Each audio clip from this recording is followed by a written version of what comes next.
Hello, everyone, and welcome to the Forest of Memories. I'm Zaruk Windcaller, your guardian, your high remembrancer, and your arbiter. And welcome to a very special occasion where myself and the great Austin McCloud are going to be talking starships and starfighters. Now, Austin is currently getting set up at the moment. That's why it looks like he's sleeping over here. So, in the meantime, I'm just going to let y'all know I expect everyone to be on their best behavior. Hello, my love. Hi, Hi, Amina. everyone. Zaruk Raid Hype Love 1 Saruk George Saruk Hug. Hi, Amina. I love you. If I known this, I would have sent you one. It's cool, Hextall. Don't worry. Um. Anyway, yeah, I'm ready to go. We're just waiting on it. Where's the cookie ship? There is no cookie ship. So one thing I probably do need to do is to zoom in a bit on this screen. Let's see, what is the button for that? A rock. There we go. That's a bit better. Yeah, that'll work. This is an order. Make a cookie ship. I don't have the ability to make ships. I can't do that. I'm not a starship. Zaruk requires a booster seat when he dines out. The waiters also give him a kids menu. Okay, first of all, I don't need a booster seat. I can float. Also, kids menus rock because kids menus are cheap. So I fail to see the problem here, you know?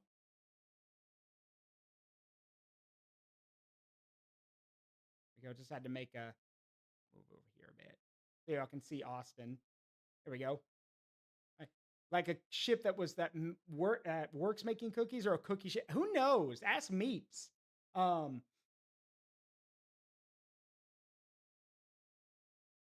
right, let's see. So we are just waiting on Austin to give me the green light because I'm deafened. He can't hear me. I can hear him, but he can't hear us. So, oh, there are some in there, Jarrett. Don't worry. I got to look up how to zoom. There's got to be a button for that, right? Does anyone know what the command is, like the hotkeys are for zoom in on a web page? I do not have one of those. Sorry. There's 41 ships on here, though. Trust me, we've got plenty to talk about. Hi, Wolfie.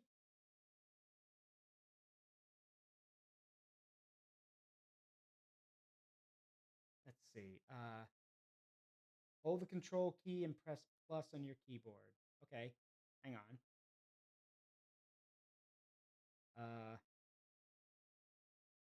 Gotta make sure I use the right one here. Don't really have a plus. Well, only have a plus button, so there we go. That's better. Perfect. Now people will actually be able to see. Okay, I'm ready to go when you are. All right. I'm ready. Yes. Yes, we're ready. What's going on, chatters? Hello, hello. Hello, Austin and friend. I see everybody. Oh, yeah. Whoa, VTubers. Yeah, my name is included, but no, friend. That's yeah, sure. Okay, I'll accept that. That's fine. Yeah. All powerful guardian of the forest of memories demoted to friend. Okay, that's fair. Whatever. That being the case, if you don't mind me literally, no pun intended, taking the helm real quick, would you like to introduce All right. yourself to my community? Yeah, of course. For those that are in Zaruk's community, hello, my name is Austin McCloud. I could call myself a Star Fox VTuber and content creator. I enjoy making Star Fox videos, or really anything about space, because I just love it, and some furry stuff from time to time. I also cosplay and stuff like that. It's awesome doing this collaboration because I was really excited to do this because my inner nerd can be unleashed as we talk about spaceships. Yeah, I love how what someone in your community said, "Are you watching VTubers in your R wings right now?" Yes. Yes, exactly. Yes. Do you want to go ahead and return the Sure. favor and introduce yourself? Sure, absolutely.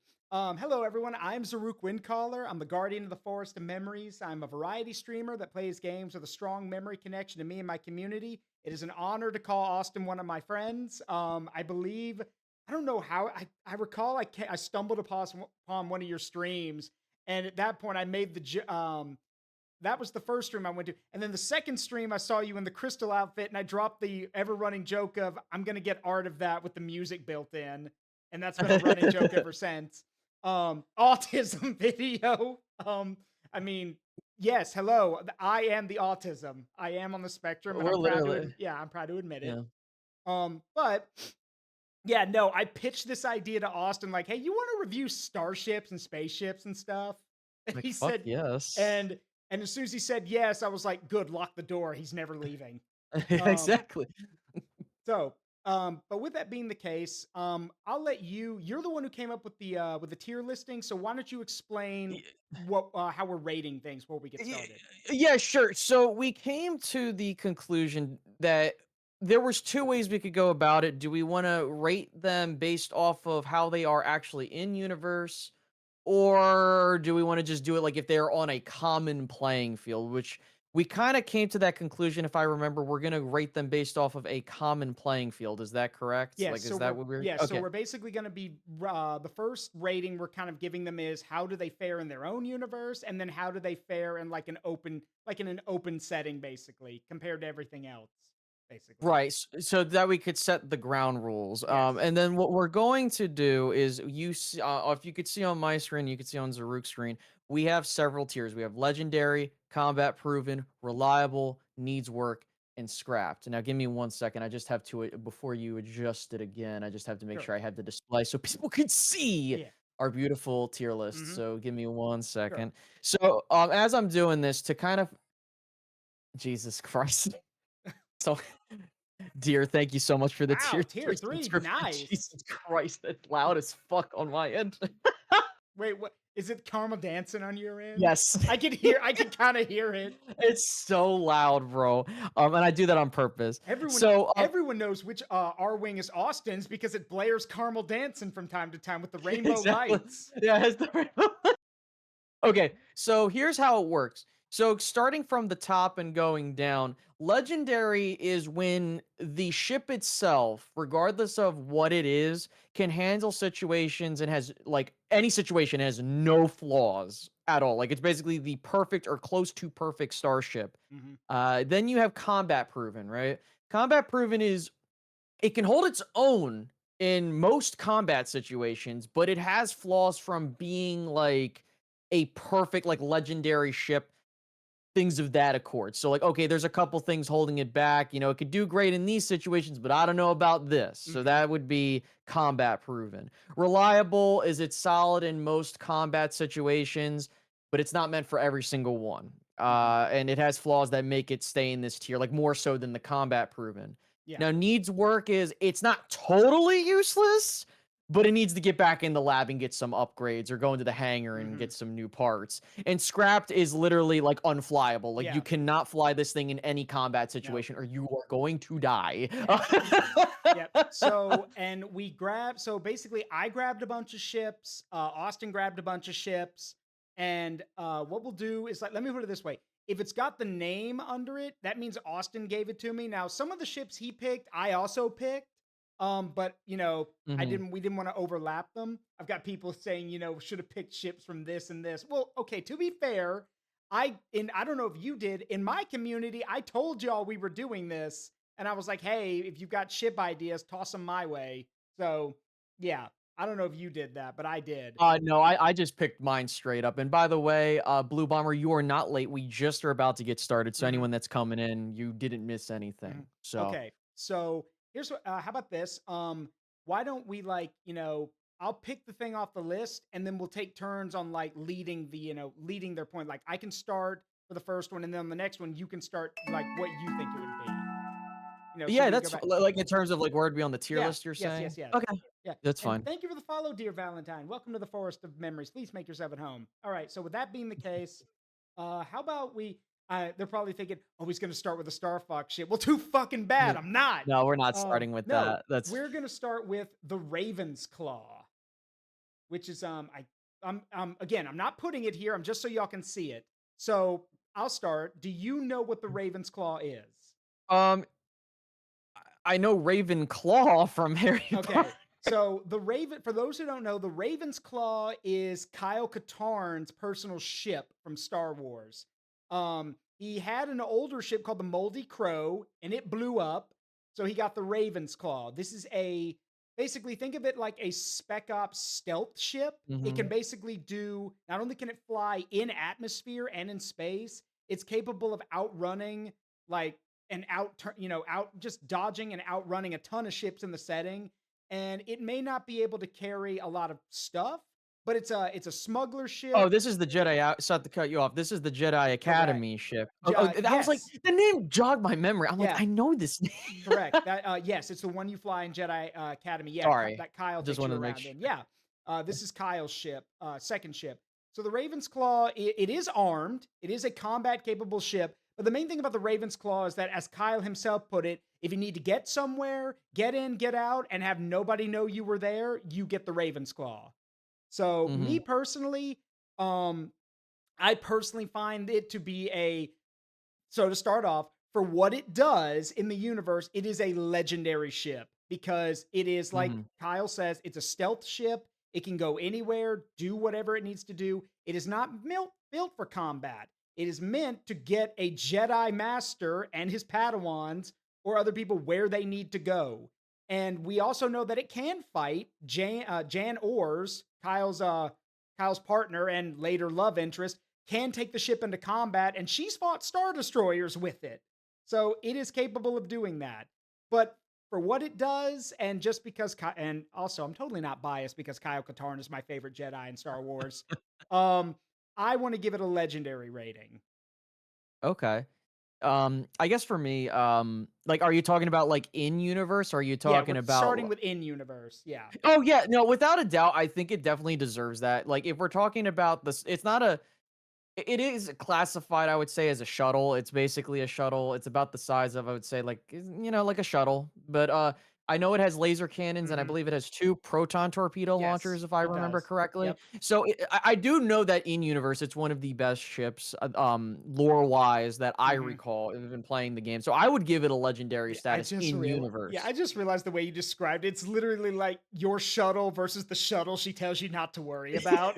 Right? That's Exactly. that's literally how you've described Right. it or how we've described Yeah. it, which yeah, so with that being the case, yeah, it is we can put it up there. Now, in a full universe with all of these ships, this is not a combat ship. This is a Oh, no. shuttle. This is going to get if if Jan or Kyle are not flying this thing, it's getting blasted into space dust. And even if they are flying it, both of them are going to be like, yeah, no, we don't need to be here. We need to leave. This is not a combat ship. Oh, So, absolutely yeah. not. All right. So, how about you pick and then start us off? Can it be any ship, Yeah. or do you Grab wanna whatever. You know what? I'll, for my Star Fox friends, I'll do the R-Wing. Let's start All with the right. R-Wing. Which So, now one? The Mark s 1, 2. Well, we'll talk about that later. Yeah. I'll just grab the R Wing. Here we we'll go. do the so this is the R-Wing Mach 2. This is the one that I specifically have. It's only reliable, so you guys can see it. As you know, the R-Wing is seen as one of the most advanced starfighters in all of Hmm. Star Fox. It's looked as the pristine, like, starfighter that any person would love to fly. And now this particular version is the Mach 2 that we see in the 2026 version, or the remake of Star Fox 64. Hmm. Now again, it has the same capabilities. If you know, the Mach 2 specifically is from 64, and if you want to include adventures, because there is the retrofit version of it, which Yeah. it has the same capabilities, just looks different. Yeah. Now, there are a couple things that I really like with this space fighter. Now, the first thing is that it has a G diffuser system, which many Star Fox fans are like, yes, I know what that is. But for those that don't know what the G diffuser system is, it's the blue sides of the R Wing, right? It's basically a way that it's an advanced piece of technology, to try and keep it as simple as possible, that basically makes it stand above its own, and where it can deflect enemy fire. And on top of that G diffuser system, what kind of weapons capabilities does this thing have? Well, it has three modes of laser. You have your standard laser, your twin lasers, and your hyper lasers, which can do tons of damage to pretty much any capital ship, Hmm. anything, like literally anything, even Andross himself. Anti dat shit. What is dat And shit? yes, Just point at point and something. yeah, That anti shit. that shit, right? Yes. Exactly. The other thing too is that it also carries plenty of bombs, particularly smart or Nova bombs, whoever you're asking. But though in which those do literally instant damage to anything in its sights. Now, Mhm. in terms of some downfalls with it, if it loses a wing, it loses any power to the lasers, of course, which is pretty bad to say the least. Now, of course, we're talking about this on normal mode. We're not talking Mhm. about on expert Yeah. mode.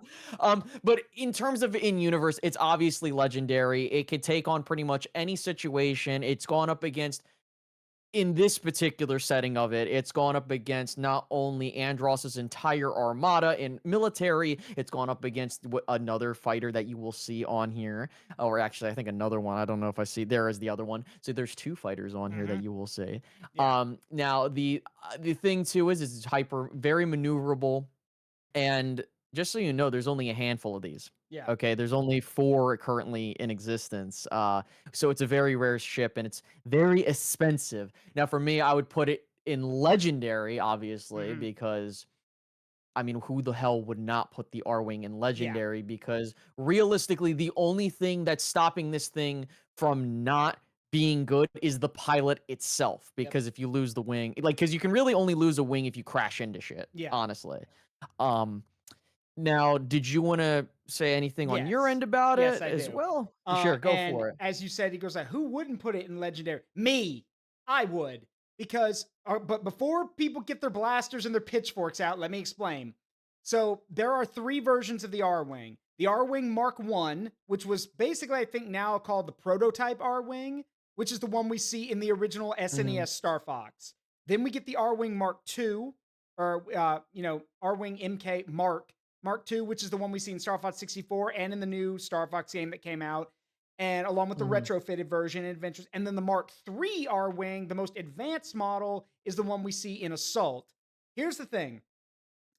You don't know this, but all of my community knows this. I'm a military historian. I study military history, tactics, weaponry, and all that stuff.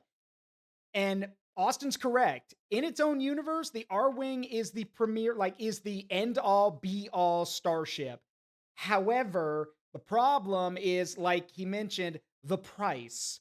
The problem with the R Wing is that I think, and you could correct me if I'm wrong, I think, didn't they say in the new lore that because it's expensive, that's why the Cornarian army didn't adopt it and they just had these, correct. yeah, they just have like 4 or 5 of them sitting around, which was taken by the Star Fox team. The thing is, an effective weapon system, in my opinion, is something that you can, is that you can something. Thank you, Purple Badger Hayes, for the follow. I appreciate it.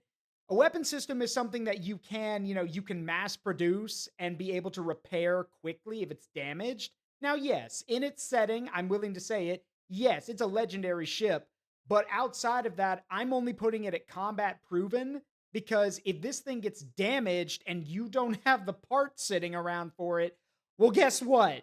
You better start jury rigging some stuff. Get Slippy to start slapping some metal on it because, well, there are no replacements. Oh, thank you for the sub. Thank you. Was that from, yeah, Dear Valentine? Thank you for the sub with Prime. Thank you. Twitch Prom. Thank you very much.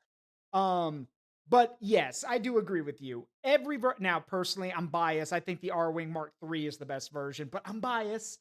But So, realistically speaking, though, because if we go through the lore of, because if I'm being kinda completely honest with you, with what they do in this version in 2026, mhm. they actually show that the R-Wing is very versatile for Oh flying yeah, on the sun. They actually explain that. Now, my thing is that while I do agree that, of course, the Mark III version is better than this, like, if I'm talking about this in universe, obviously the Mark III is better, but then you can also use the same logic of it being expensive with the Mach yeah, 3. exactly. And the thing is, but here's the thing though, when it comes to repairing, you have a guy in Slippy that Mhm, is able to repair these things very quickly. And mhm. I think that that's where I put it in legendary, because if we're being completely honest, because only the Star Fox team is piloting them, Yeah, that's one thing. mhm. Because I do believe that if it was mass produced, I think it would not have the same level of oomph as it Yeah, does of course. in, but that's just my opinion, Yeah, though. If I had to, if I'm being kinda honest with you, if it's in an like, if I put it in any other universe, I would put it in combat proven, mhm. but in universe, I do think it's legendary. Yeah. That's just my opinion, though. And Zach, the reason in now, first of all, we know Command is not canon, but the reason it's the Mark II R Wing in Command is because that was actually explained. The Mark IIIs were Fox and Rob couldn't maintain the Mark IIIs. They were too advanced and there wasn't enough money and there wasn't enough Yeah. stuff coming in. So they used the Mark IIs. And again, that says something that the Mark IIs are still around years after the Lilat Wars and are still more than capable of going toe to toe with anything they go up And against. and that's why I say it's a legendary Yeah, ship yes. because and that's another thing. Not to keep well, then we're gonna be going for a while, but that's I think where I want to stamp my approval is it's very much so like the I want to say what the F-22. It's like the F-22 or F-15 of the Star Fox universe because literally even this thing has been around with if we're talking about the entire lore of Star Fox, the Mach 2 came about when Fox, I think I want to say was maybe like And he he was in wasn't the even born academy. yet. He was in May no, or he the was in the academy. he was Oh, in the no, no, sorry. academy. He was in the academy, and I remember that we see the Mach 2s being flown by James and the team, right? But Mhm. my point is that from when he was 13 years old all the way until he's like 29, 30 years old, this thing is still holding its own. Granted, they do get sidelined in an assault, of course. But my thing is the fact that they're still reliable even after all Mhm. those years is just a testament to Yeah, how I awesome agree. this And don't craft is. forget, for those who are also not aware, the Mark II is not oh wow. Well, the shared height. Wait, is that on my Yes, let's go. channel? No, it's Okay. on both of our Oh channels. yeah, It's a both of our shared channel. one. Okay, thank you. Seriously. Um Thank you, guys. yeah, so but here's consider this, and I'm sure Austin knows this, and some of y'all probably do too. Remember, the Mark IIs are not easy to fly. They're not. They're not. The Mark IIs are extremely difficult to fly. And mind you, if the Mark IIIs are even faster, that means that more than likely the Mark IIs were kept in storage on the Great Fox or somewhere and were used for training purposes. And if you're shoving Crystal, it's Crystal. Crystal's the only new pilot. If that was her practice flight, then no, I've made the joke before, like when I read that for the first time, Yeah. the running joke was that Crystal learned to fly in like a Mark 1, then she started doing most of her training in a Mark 2. I remember thinking, I'm like, Fox, are you trying to kill your girlfriend? Like you're literally throwing her in like the You're gonna most kill my yeah, parents you're are gonna gonna kill kill each other. Austin's mom. But again, it's and also let's also not forget the Mark IIIs were like the Mark IIs had already done some crazy BS. They've done some Mhm. crazy stuff.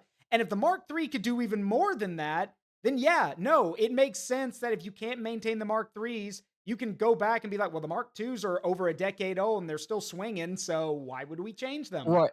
Exactly, and I think, like, this is where on our tier list, we might move stuff around, but also put Mhm. things in front of it. Like, I think that now, here's my question is, like, where are we gonna put this? Do you wanna put it in combat proven for now, or do you wanna put this in legendary No, above, it goes, yeah, for okay. now, it goes where it is. So, Like I said, we might yeah. move Oh, it yeah, yeah, down, yeah. like, but yeah. Yeah.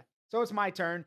And after that bit of positivity, let's do some shit talking. Let's talk about the command version of the Let's Great go. Fox. All Go right, for it. I'm starting this off. Go for it, Okay. go for it. First of all, this is a piece of shit. You don't want to be like this. This is disgusting. If I could kill it, I would.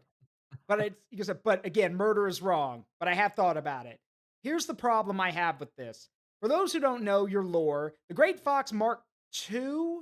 Pretty sure it's the Great Fox Mark II by the time it's It's just assault. Gray Fox Oh, too, yeah, yeah. Great Fox 2. So the Great Fox gets destroyed at the end of Assault. And after that, Fox and Rob are basically still running the Star Fox team. Peppy is now in charge of the Cornerian military. And when the Angler Empire becomes a problem, yes, I know command's not canon, bear with me. When the Angler Empire becomes a problem and Fox comes to Peppy, his basically pseudo granddad, and is like, hey, we need a new ship. What does Peppy do? Oh, just go to the nearest junkyard and pull this thing out of it. I'm not kidding. It literally says that this was a scrapped carrier, a carrier design from the Lilat Wars. It is over a decade old. It can't take a beating like the Great Fox can. I don't even think it has weapons. And no, the cruise missile launcher doesn't count. It doesn't have ways to defend itself. You have to use the pilots. It can't defend itself. And this was the ship that Peppy was like, yeah, no, that'll do. That'll do for the new Great Fox. I'm honestly surprised Fox wasn't like, really? That's it? That's all we can get? Because I think that's the other thing that annoys me is that if you get this ship, why? again, I know this is a bad joke, but why not pimp my ride? Why is it just out of the box, bog standard, can't do anything? Why not modify it or make it more specialized? But no, it serves one purpose. It's a carrier. It cannot defend itself without ships. It cannot move very quickly. And if it gets hit once, it's once, right?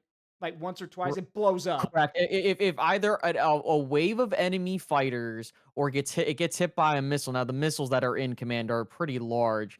But even then, like we'll the Gray Fox is on here for those that are wondering, and we'll get to that. But I don't want to jump the gun. At least the Great Fox could take a hit from a one copperhead missile, and those things are huge. Yeah. Like this thing, and I wanted to also add, like we were talking about this in the green room too.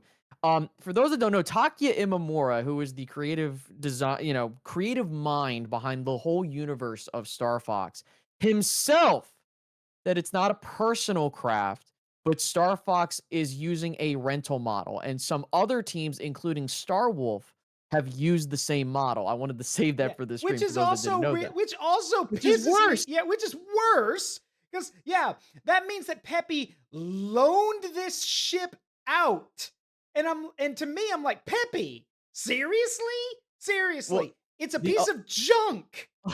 the other thing too, though, is canonically there is about 3 years time between Assault and Command around that period of time. Now we don't know how long it took the Great Fox to be built. I want to say it was maybe between, I want to say like 5 years, maybe. I have to go back and brush up because they don't really specify how long it took the Great Yeah, Fox to be built. We know who commissioned it. We yeah, know who made it.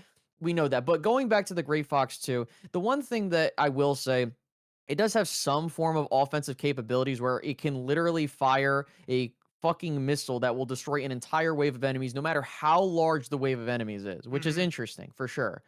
But to your point, Zaruk, it's just a carrier. yeah, It literally cannot. It has some. It can't defend itself reasonably. The fact that it's a rental model, well, not even that. The fact that it literally is just putting you from point A to point B. No, it yeah, needs to be yeah, scrapped. yeah. It's literally And arguably the yeah, worst on and this if list. and if and I would have said, and here's the thing, had you been able to modify it, like maybe Command gave you a way to upgrade it and make it modular so you could change things out, then yeah, I'd bump it up in rank. But the problem is that it doesn't do that. It literally serves the purpose of getting the team to where they need to go. And now, Mhm. to quickly play devil's advocate, I will point out that yes, there is an argument to be made that Peppy gave uh, the ship to Fox and Rob because they were the only two members of the team at the time, and you would need something that would need to be run by two people. Okay, fair. I could see that. Except Peppy still wanted Fox to pay for it because it's a Yeah. rental. So, Now to yeah, yeah, and to Wheat Cube Films' point, and I know that this is something that's mentioned. It is a basically stripped down, decommissioned Cornerian assault craft. Correct. It's yeah, basically. It also, with that being said too, that's implying that it's outdated. And yeah. the thing is like when we talk about the Great Fox, we see it get upgrades from Star Fox 64. Obviously when it was kind of an assault, it was in disrepair to the newer version we see in assault, right? Because it has all Mhm. the latest tech and stuff like that. Yeah, And I can completely understand if, but to this point, and this is why I hate Command, they don't really do a good job with the writing to explain no, things. Like if they had explained, listen, we need to get something, can you please give us a ship? And they said, this is what I can do for you while we commission another one or something to that effect, that would be fine. That's yeah. all they had to say. But even then, I would still put this Yeah. shit in scrap. Like And I'm you not gonna. yeah. And you wanna know the funny thing is, we'll talk about it later, but there is a ship on here that's that is a stripped down, decommissioned museum ship, and she kicks more ass than this Yes. piece of junk Right. ever will. So, but yeah, it's your Exactly. turn now. So Yeah. what Well, should we talk I'm gonna about? go with one of my favorite ships as a kid and of all time. I'm gonna go with the Millennium Falcon. All Now, right, look, cool. Let's um, see where. for those that Yep. there it is. So for those that don't know, I'm a huge Star Wars nerd, right? I love Star Fox and Star Wars. Like that's kind of why they went hand in hand with one another. Now, for those that don't know, the Millennium Falcon, of course, is not just like a starfighter. It's basically a freighter. It's a Mhm. Corellian freighter that YT 1300, right? And that's the designation. Yeah, YT 1300, Mhm. correct. Yep, Corellian frigate that was repurposed. Of course, everyone knows that it was flown by both Han Solo and Lando Calrissian. But what specifically about this what makes me crack up is because I know that in A New Hope, Han Solo brings up, oh, it did the Kessel run in 12 parsecs, which again, if anyone knows what a parsec is, it is not a It's measurement of distance. it's which some people are like, oh, actually, but whatever. I don't care. My point is that the Millennium Falcon is for how big this ship is, it is one of the most maneuverable craft in all of Star Wars. Hmm. And on top of that, of course, it can definitely defend itself because not only can the turrets like be forward facing and you can use it in any fight, like we see in Revenge of the Jedi, or Return of the Jedi. And we also see in A New Hope how like Yep. there are gunners that can manually aim, and there are some deleted scenes in Return of the Jedi where you see that during the Battle of Endor. Hmm. But what I really love about this ship is that it's just I don't know how I can describe it other than, yes, what a piece of junk according to Luke Yeah. Skywalker, but it really isn't. It can haul things around. Obviously, if you don't know, the Millennium Falcon has been used for other things aside from combat. Of course, it hauls a bunch of stuff around. We also see it be Hmm. used in stealth missions as well, right? We Yep. see it be used in Return of the Jedi when they go to Endor, Yep. or excuse me, that was when they were on the ship, Yeah. or the She can Imperial do. She cruiser, can basically do anything, whatever you everything. need her That's to what I was do. getting at. I'm thinking of a game where they do that, but like that's probably why I got confused. Yeah. But my thing is that it is extremely flexible. Hmm. That is what I love about this ship. I can go on and on and on and on about how much you can use it, not only to take down enemy cruisers. Like we've seen it in Empire Strikes Back. It can navigate a huge, densely packed Yep. asteroid field, and also like this is the other thing that people don't realize what it can do is it can attach to star destroyers, it can attach to enemy ships, and it can be completely hidden when you turn off all the power, Yep. which I guess that's including life support. But Yeah. but like my thing is that I personally think that for the Star Wars universe, it is definitely a legendary ship. Um, no duh. I mean, it has an iconic name. There's a reason everyone knows it. Yeah. I understand. Now, of course, in other universes, we'll see. But I mean, I don't have much more to say other than it's so what makes it legendary is just how versatile this ship can be Exactly. used. Yeah. And I think and to add on to that, so yes, in the sense of its own universe, yes, I would say it's a legendary ship and of course more legendary than the Ravensclaw, but but I would also argue that the other thing about the Millennium Falcon is that yes, it is like when Luke says, "What a piece of junk," he's referring to the part that the YT-1300 is actually outdated by the time A New Hope Yes. comes along. Like, for example, if you're a fan of Shadows of the Empire and you know the Outrider is the newest version. That's like the YT Mhm. 1800 or something. So it's the new version. But the thing is that as we know, the Millennium Falcon's whole thing is that it's customizable and it can be constantly adapted. Like Austin said, it can do new things. It can do crazy stuff that it should not be able to do. So now, granted, is it going to go toe? Yeah, thank you. The 2400. Thank you. Now, is it going to go toe to toe with a lot of the other ships on this list? No, of course not. However, it can do something that I think we both neglected. It's one of very few ships like itself that's light speed capable. Not many Mhm. ships in the Star Wars universe that are that size are like they even make the joke, no ship like that has a hyperdrive. Wrong, it does. So yeah, I agree. It is definitely in its own universe, it is a legendary ship. But and so yeah, so I'm willing to give it that. And besides, one could argue that yeah, it has to go up against other stuff. But as Han Solo himself says, this baby still got a few surprises left in her.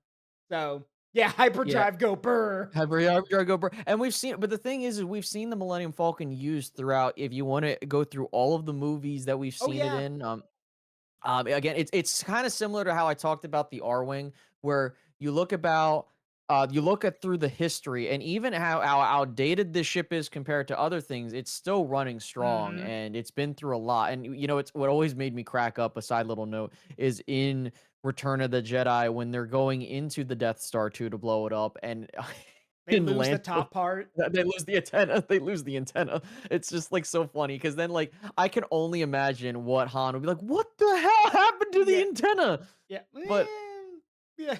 I But mean, like yeah, we for the greater good, yeah. All right, Cool. so my turn. Go for it.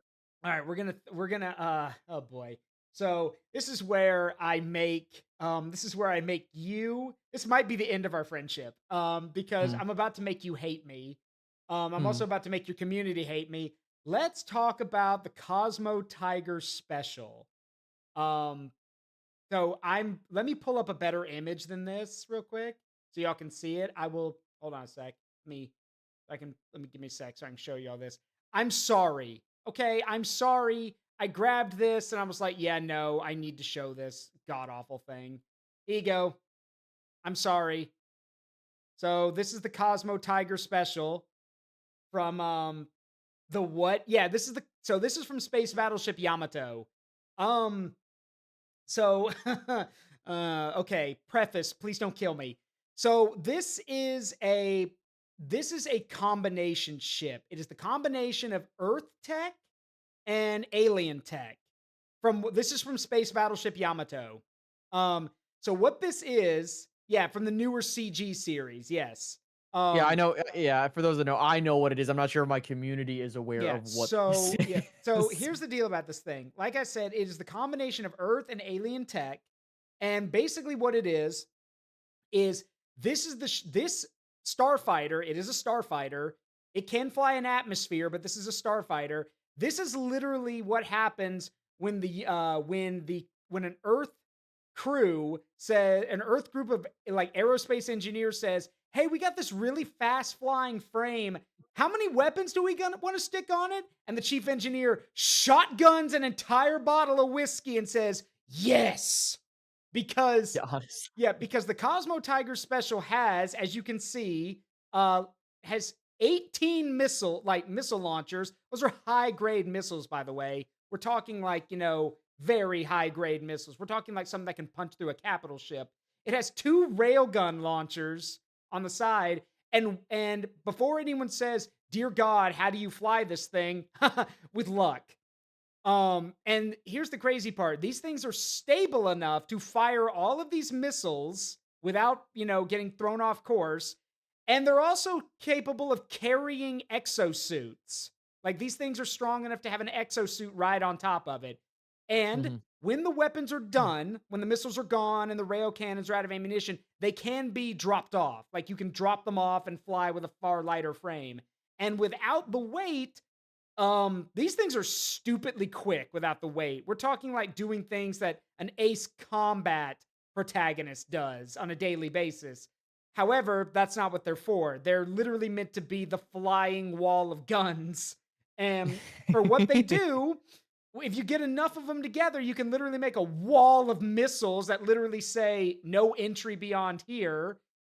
But I'm also willing to say that it's really like in both the show or like the CG show and like just from an aesthetic point, they do get blown up pretty easily because surprise, Yeah. surprise, flying around with a bunch of high explosives means you go boom really easily. So Mhm. I'm literally, for me, I want to put it in the needs work category because I see what they're doing, but this ain't it. This is not it.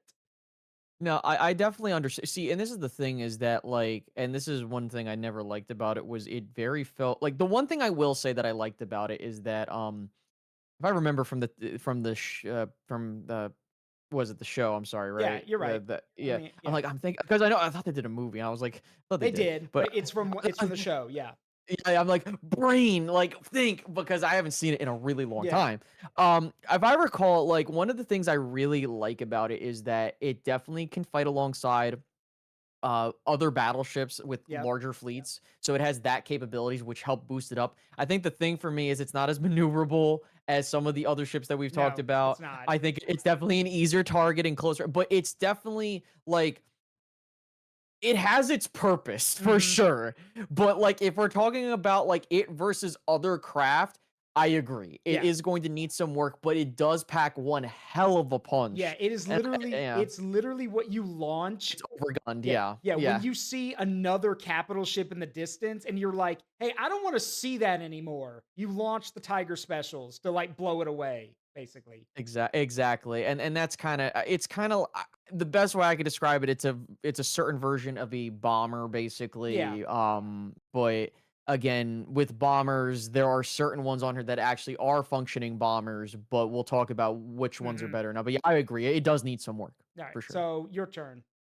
You know what? We've been doing a lot of let me see if I could find I'm going through my notes. I have notes here, chat.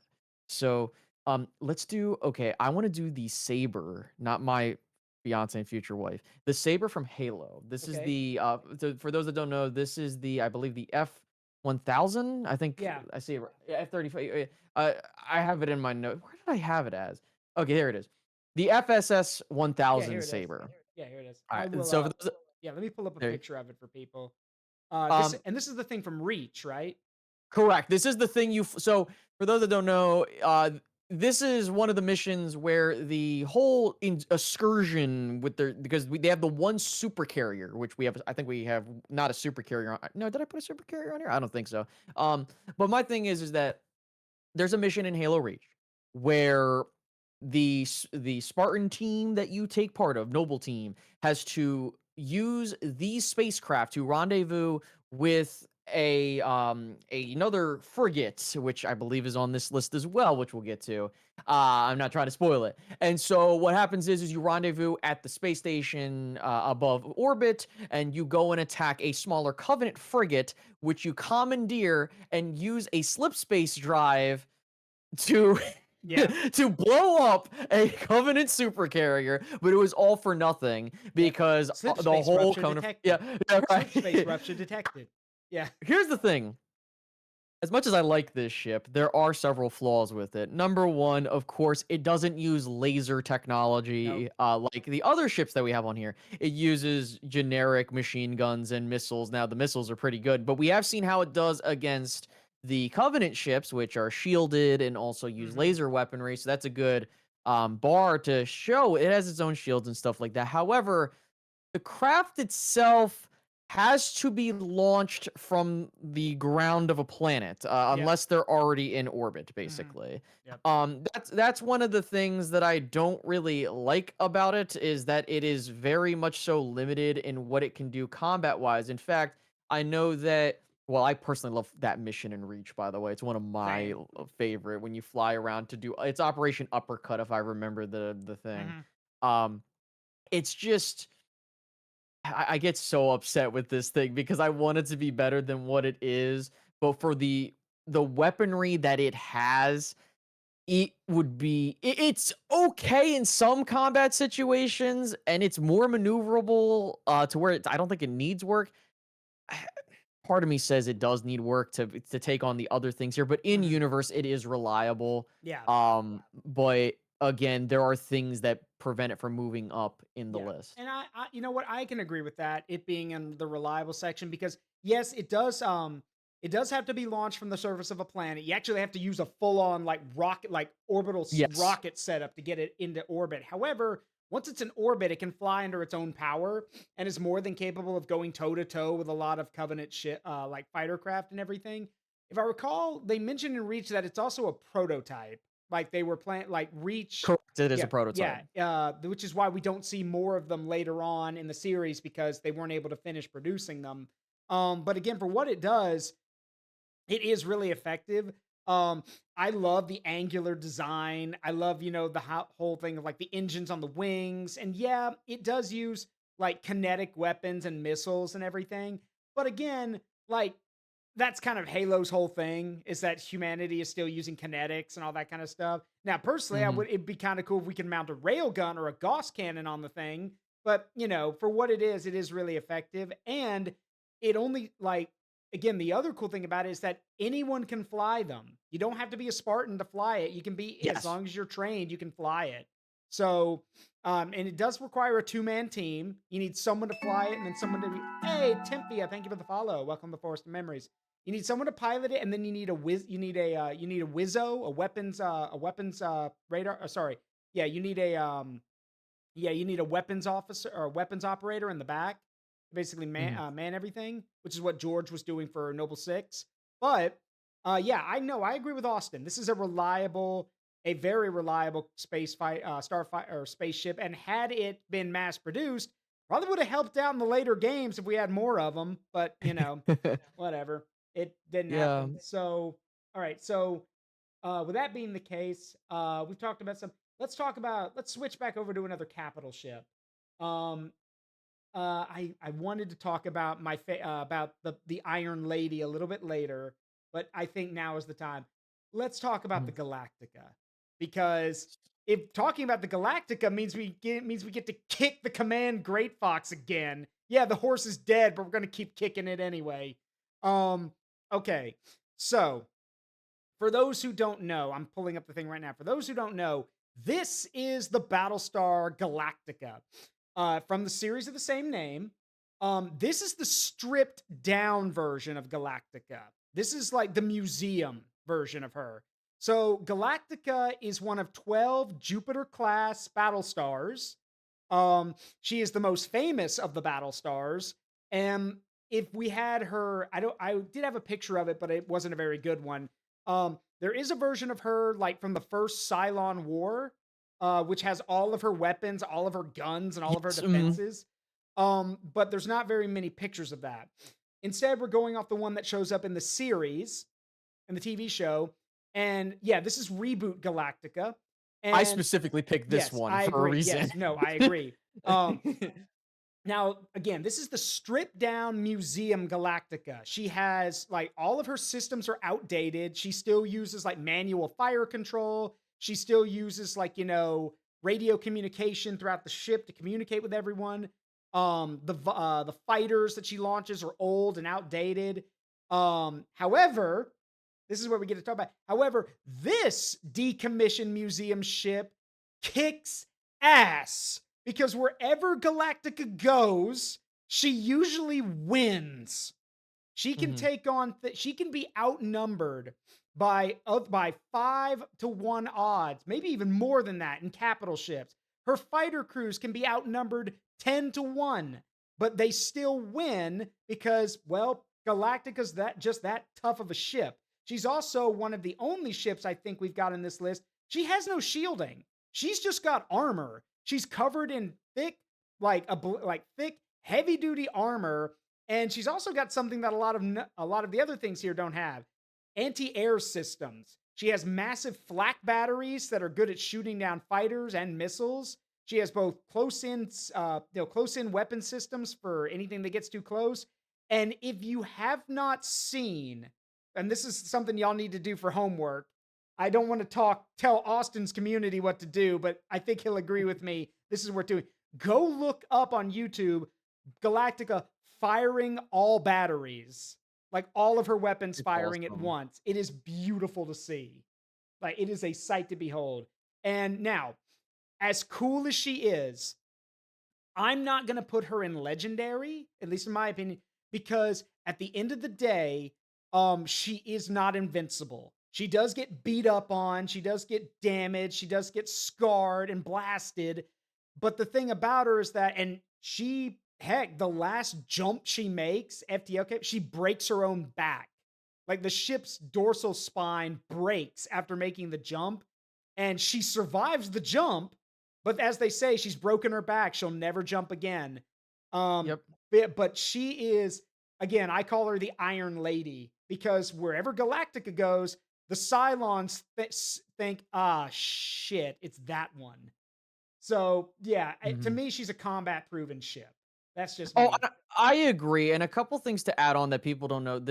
She does have Yeah, she FTL is FTL capabilities, capable. and what makes her now again, no shit, it's gonna be better than the Great Fox too, but she is a very large capital ship. She She has is tons. I think if I remember correctly, she has like hundreds of Viper class starfighters in her, about and about is it 80, about 80. 80? Yeah, Yeah, I wanna say it was like 80 to 100, and hmm again, but she has a large crew. Now there are a couple things again, and Zaruk pointed out the multi-point defense network that it has, absolutely fantastic. And again, all reliable. Like Mhm. I love Battlestar Galactica. I absolutely love everything about it, specifically this version, because it goes to show you that no matter how outdated this thing is, it could still kick some fucking ass if it needs to. Now, the one thing, Oh wait, I'm sorry. Before you oh, continue, I forgot Zach. I forgot Zach's right. She tanked nukes. I I forgot. was gonna bring that. I was just about to Yeah, bring that she's up. tanked nukes. So for those that don't know, the battle stars are capable of taking on nukes head on. Like they are that durable. And Yeah, the other thing too is I could be wrong on this, but I vividly remember another reason I like this version of the ship is they're resistant to cyber warfare, they basically, are if I recall. because So they're that's old. They're yeah, they're older. because Yep. it's old. Yep. That's why I like this version of Battlestar Galactica as Hmm. opposed to her in her prime, basically. Yeah. Now, a couple things that I think that Zaruk mentioned that I wanted to bring up that pushes it down into combat proven. It isn't unbeatable, slower, it's not as maneuverable as some of the other craft, no energy shields. On top of that, when she gets a lot of sustained damage, she does wear down. And also the ammunition and supplies are finite because there's Yeah. only so much that she can Yeah. do. And also, last thing, and I'll shut up, she needs a large crew to manage her. Yes, she She out does. of all of the ships that we've so far talked about, she is by far like literally you can combine all of the crews that you would need to operate on all the other ships combined, and she laps it by many dozens Yeah.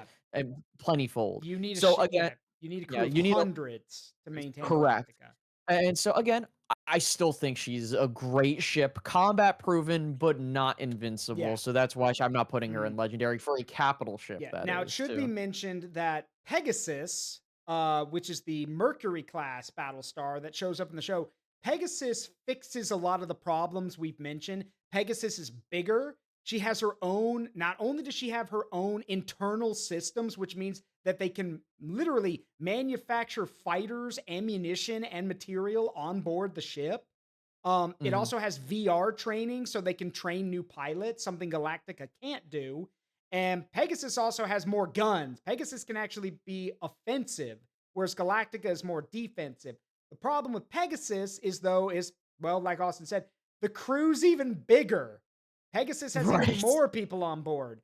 So the main thing is that's the thing about the battle stars. They are tough ass ships, but they're like real life aircraft carriers. They need hundreds, if not thousands, of people to maintain them. So Mhm. yeah.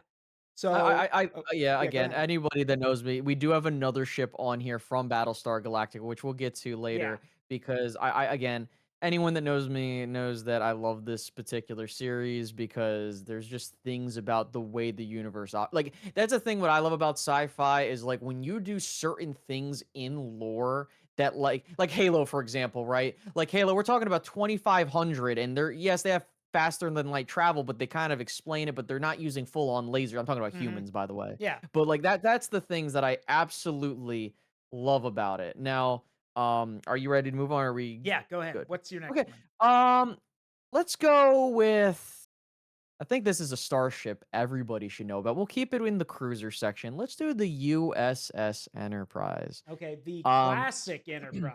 the classic Enterprise specifically. I believe this is NCC the 1701, the original. yeah, yeah, the original one. I had to make sure I got the original one because for those that don't know, there are many versions of the Enterprise. I wanted to go with the original one just to make sure it's easy, and I have zero comments.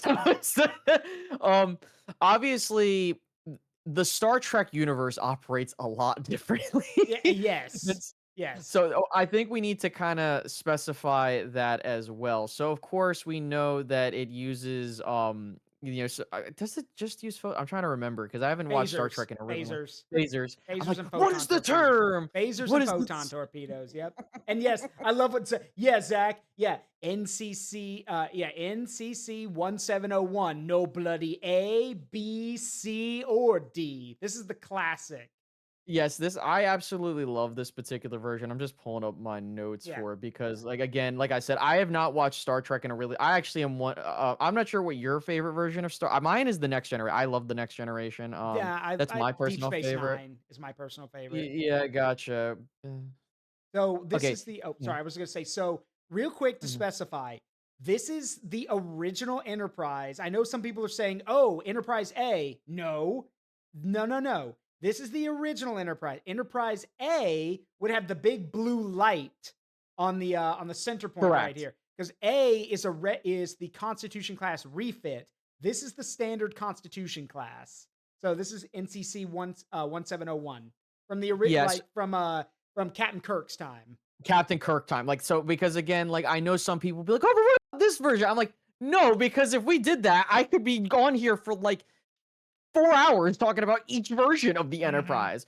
So what I really like about it, and I had finally found my notes. What I really like about it, it's kind of similar to some of the other ships that I talked about. It's a multi-role ship. It can help explore unknown. It can be recon. It can do scientific research, transport. It can also be used to like actually defend and attack.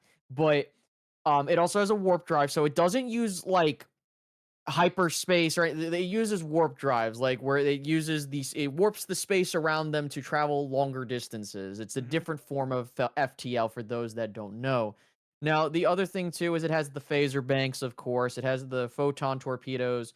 And usually it can take on ships one on one pretty well, Oh yeah. usually. And in most situations. Again, I do like it also has shields, of course.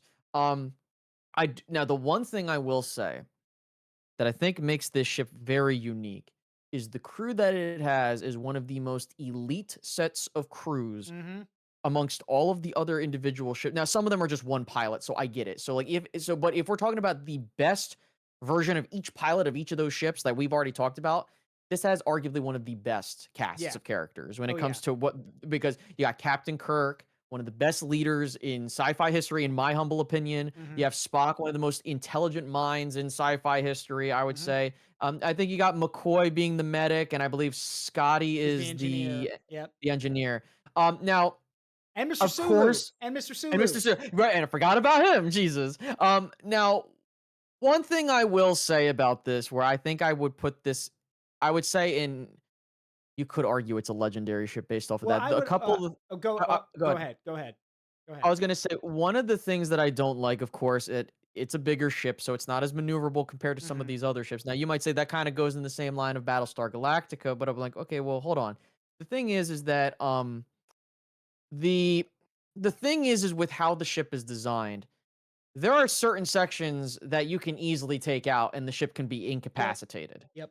The, so, for example, you could take out the warp Nacelles. nacelles, which is typically what you would want to do. For those that don't know, the Mhm. nacelles, they're the things on the side. But anyway, Yeah, these things. I think right, yeah, the things on the side. Um, and then once you do that, it basically becomes just you're floating in water. Basically, you're just Mhm. a dead ship. Now the thing is also crew intensive. Like you could say, it's the same thing like Battlestar Galactica. It's very Actually, I crew intensive. checked. The Enterprise only has 200 people on board. That's it. Yeah. Oh, well, yeah. I more so mean that like You need a you lot of need a people. correct. That's kind of more so. And then of course the other thing too is it's the original. Yeah. Obviously, if we're talking about the other things that are going on in universe, of course, Yeah. you will see there are better versions of the Enterprise that come Of about that course. fix some of the problems. But Mhm. that's the reason I picked the original. Yeah. Now, the other thing is that again, I just really think that I really like the ship. I honestly would argue if we're putting it in universe, of course, it has a reputation for being legendary, but compared to some of the other ships, I would honestly put it in reliable. I think Mhm. that it's a reliable ship because of its multifaceted. It's like the baseline of a ship, Yes. but it has Yep. some flaws. But yeah. Yeah, I would argue that the name is the legendary aspect. The standard ship itself did a lot of crazy stuff, but let's be honest, when someone says that's the thing, when someone says USS Enterprise, everyone's going to have a different vision of the ship. If it was just this ship, then yeah, it would be legendary, but the name is the legendary aspect to me. So I'm more yeah, Okay. I agree with you. It should go in reliable. Um, yes, more reliable than the Saber, of course, because it's USS Enterprise for God's sake. Um, Right. and actually, I want yeah, you know what, Zach? Let's bring that up. I'm a little surprised you didn't mention Lieutenant Imres. No comment. No comment. I No mean, comment. okay, and for those who don't, actually, I've got, you know what? Here's a question. Hey, this is for both chats. Should I show what Lieutenant Imres looks like so we can, get Austin so we can if Austin's not going to give a comment, should I show what she looks like? You can go.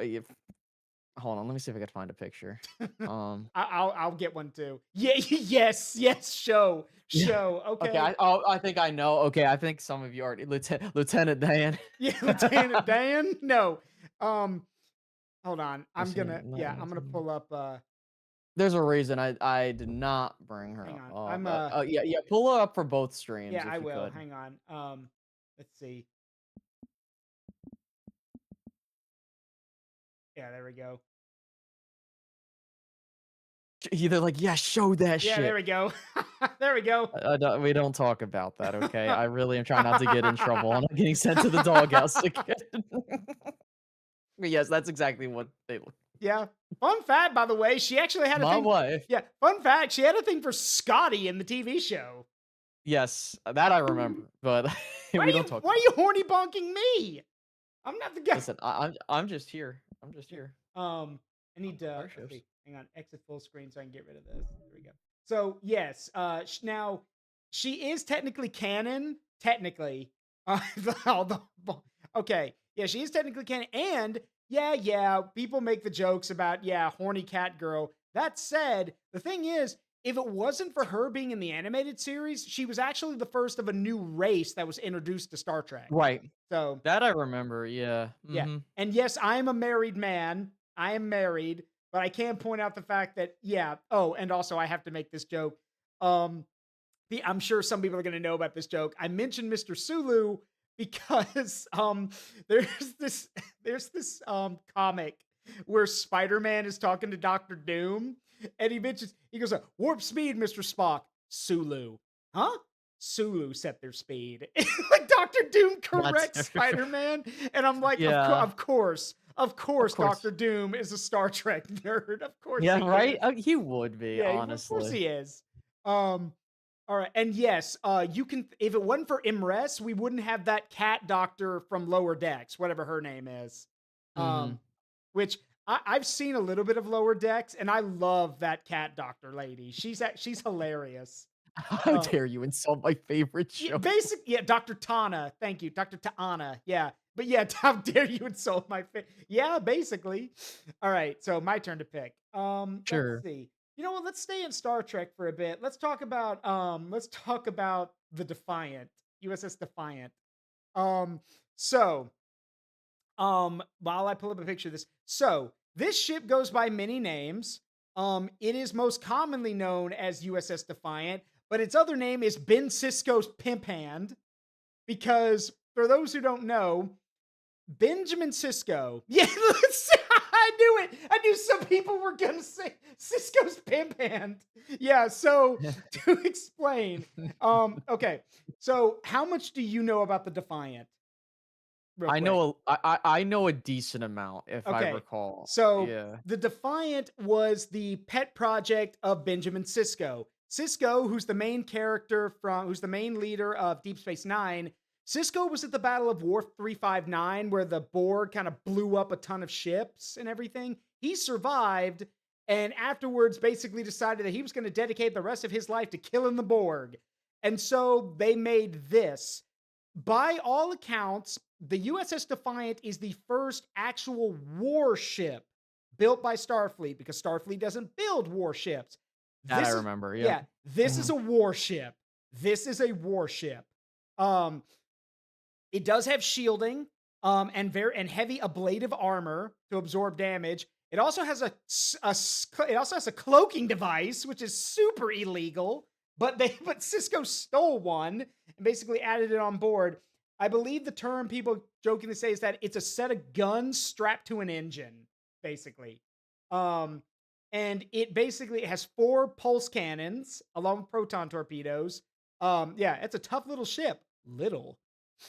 Yes, it is a small ship, but and that is true. Michael Skyline is correct. It is on par with the Sovereign class Oh yeah, Enterprise, yeah. I. Oh my god, which dude, should this say thing. something. Well, if I remember correctly, the crew is even less than the Enterprise. I Oh, think it's what, like yes. It's 50? yeah, it's like 50 people. It is a warship. There are no creature comforts on board. All the living space is Spartan. It's a straight up warship. And it also, fought the Borg and tanked a lot of hits and was able to survive. And it should also be noted that it's also the only ship, I think, in one of the only ships in Starfleet that basically made a planet completely uninhabitable at one point. Yes, yes, Um, that I remember. I yeah, remember that because I remember I was yeah. I You was in betrayed your school. uniform. Yeah, that shit made me crack up because I remember I was talking with someone about a while ago actually, and I was like, yeah, like literally, this is like if Starfleet was like, you know what, we really want to just take over the entire galaxy. They could literally like, it's just kind of crazy, like when they put their minds to it. How Yeah. like, oh, by the way, this shit is not like Enterprise where it's like not as maneuver. Like this thing can It can really move. fucking move. It can This move. shit can move, Yeah. bro. So the thing about it, just to put this in perspective, Deep Space Nine, the massive space station orbiting Bajor in Star Trek. Now, Deep Space Nine can protect itself. It's got phaser arrays and proton torpedoes, but for such an important place, you would think that it would be constantly guarded. It is. That's the Defiant's home. They only need the Defiant. Defiant is that terrifying and that's powerful that they don't need a fleet to guard Deep Space Nine. They only need the Defiant. Now, with that said, the Defiant is not invincible. It can be overwhelmed and it can be beaten down. But even when it had its shields taken out, its weapons destroyed, and its life support offline, it still got hit a few more times by the Borg and survived and was salvageable. That's where that clip of "perhaps today is a good day to die. Prepare for ramming speed." That's what I'm describing. The murder hornet of Starfleet. Yeah, It literally, it's it what it is. is. It is. However, enough glazing. We do have to. There is one problem with the Defiant. She's too powerful. The problem is when Defiant gets into long fights and starts just pumping all energy into weapons, she can overload her core and her power systems and actually cause a lot of issues. The weapons will turn off, the shields will be disabled, the engine will stop. It can literally shake itself apart if it goes into battle and starts blasting for too long. So that's why that's why, like, if you watch the show and everything, it fires like in short bursts with those quad phaser arrays. Because if they hold Mhm. down the trigger, it'll literally, like, the whole ship will shake itself apart. So now, again, this is one of those legendary ships from Star Trek. I'm willing to admit it. Or actually, well, no, I'd say it's more combat proven because it is a cool ship, but a lot of people don't really know about it. Now, how does it stack up against a lot of the other ships and that we've picked up? Um, I think Defiant's gonna kill a lot of ships. I think Defiant's Honestly, gonna, I would argue, yeah, not to cut you off, I would argue it's more deadly than an R-wing. Like, I yeah, think it that this thing is, is, I think an yeah, R-wing would have trouble with this yeah, shit. Like this, mhm, like literally, I would argue it. Like the thing is, it is, yes, it's a warship and it has limited capabilities outside of being a warship. But when you're like, my thing is though, is look, if you're designed to be a warship and that it like your job is to kill, you're gonna do your job well. But like you said, those are the things. Is like it can overheat, yeah. and I think that's what would I look at the other ships in Legendary and I'm kind of thinking like, okay, if these get into a fight, can they last long enough before it overheats itself? Right? No, But no, they no, can't. they can't. They can't. So I Yeah. would argue that, and I don't want to overtake, but I want to hear what you have to say. I would put this in Legendary above an I R-wing, Yes, I honestly. agree. Now, and here's the thing. I just had this thought. New Star Fox game, the secret boss at the a new Star Fox game, secret boss is Defiant at the end of the game. You don't This fight the should have been Gorgon. yeah, This should have, you don't fight the Defiant. You run from the Defiant. You don't fight. yeah, You run. Um honestly. yeah. That said though, like I think the other cool thing about the Defiant is also the fact that it is one of those ships where, like, it is like you said, if Starfleet wants a warship, they'll make a warship. The problem is that when they make a warship, it kills everything. Right, So and that's kind of what I like again is that like I do understand that the mission of the Starfleet is not to just do that, but I kind of like that when they put their minds to it, yeah, they can make some absolutely. crazy shit. All right, your turn. Alrighty. What you got? Okay. Um, I think we should return to Star Fox, but we're gonna take a turn away from these types of ships. I want to go back to Starship, like Star Sure. Fighters. We're gonna do the first Wolfen. Okay. Now, not the Wolfen 2, we'll do Yeah, the the wolf Wolfen one. 1. Yeah.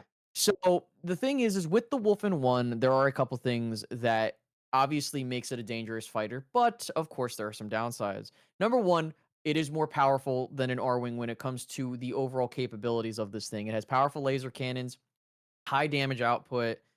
Basically, this thing is optimized to kill, right? Hmm. The other thing too is that now this is the thing is that, and I've noticed this depending on who you ask. Like if you do Event Horizon, it is a slower craft because it's slightly bigger than an R-Wing, I believe, by a little bit.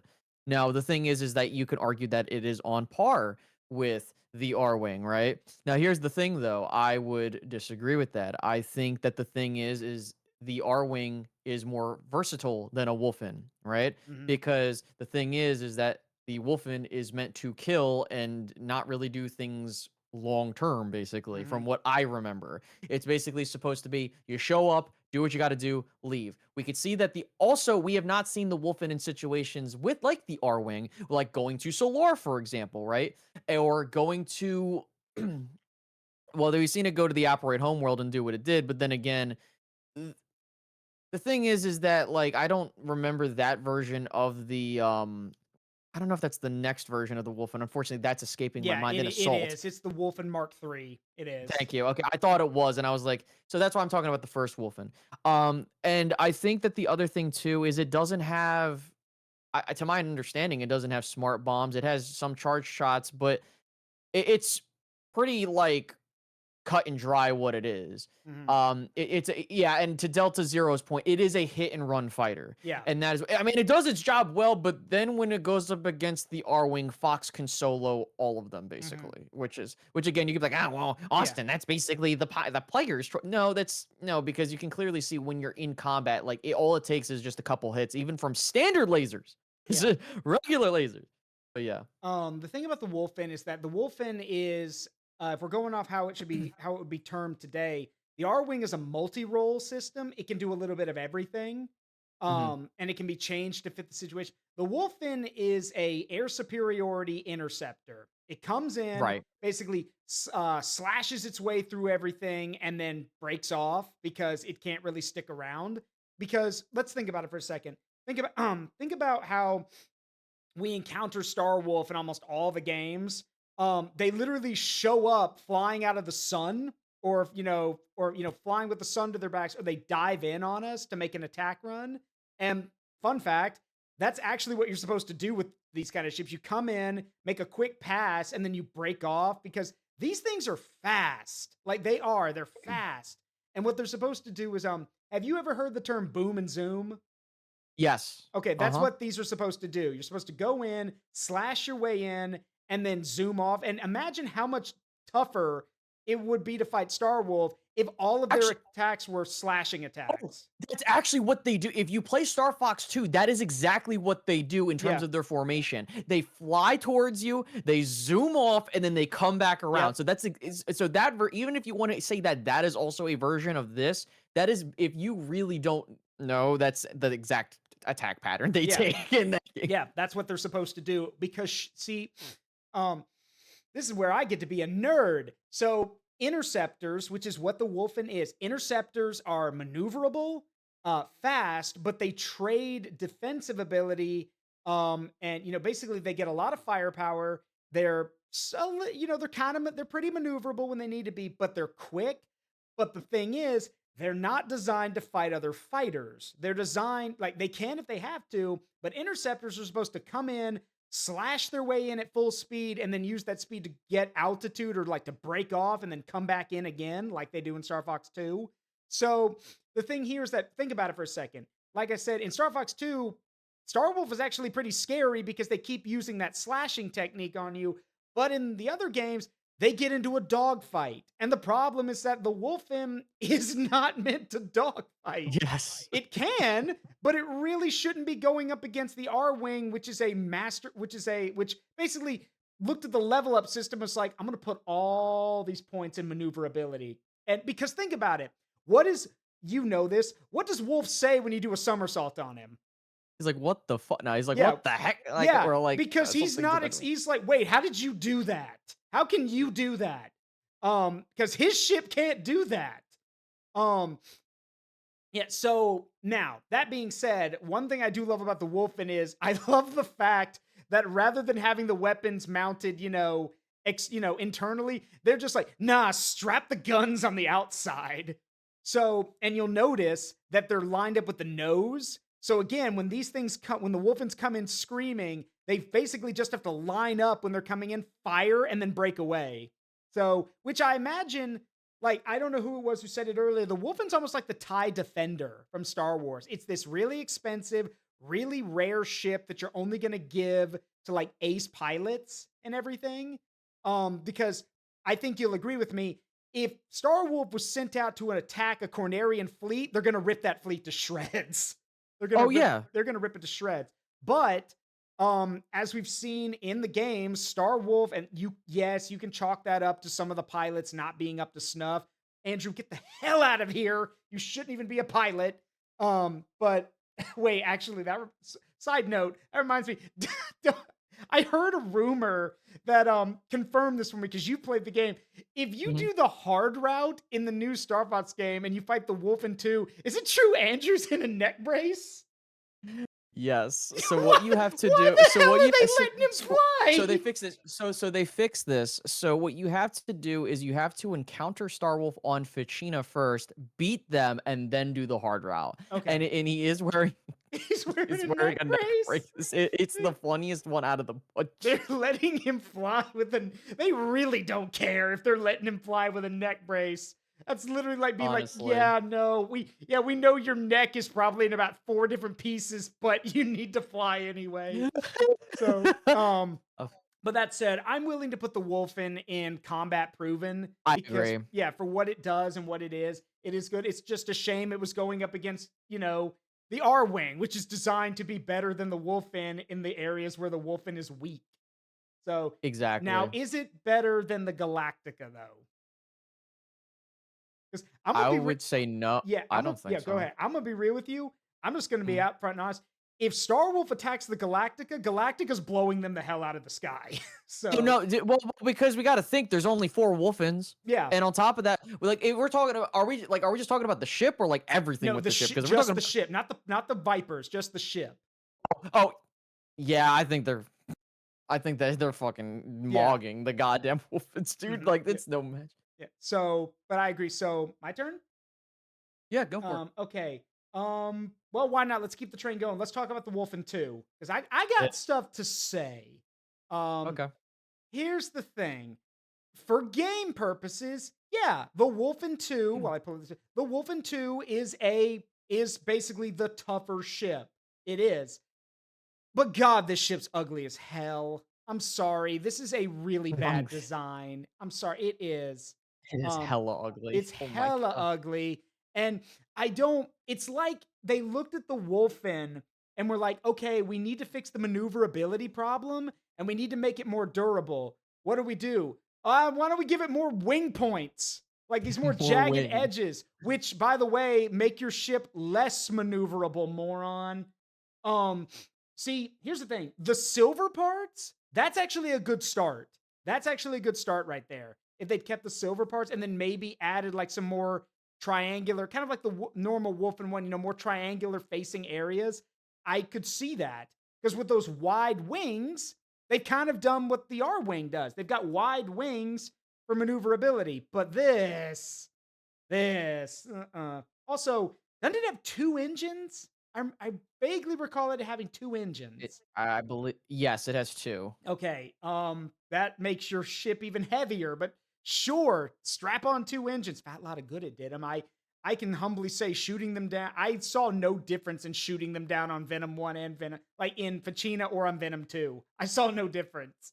So maybe Uh, that's just me. so I'm gonna first off, Tiger Claw. Thank you so much for the 25 stream streak. I greatly appreciate that. Also, by the way, for all the lurkers out there, I greatly appreciate if you're listening to this audio style. This is actually so.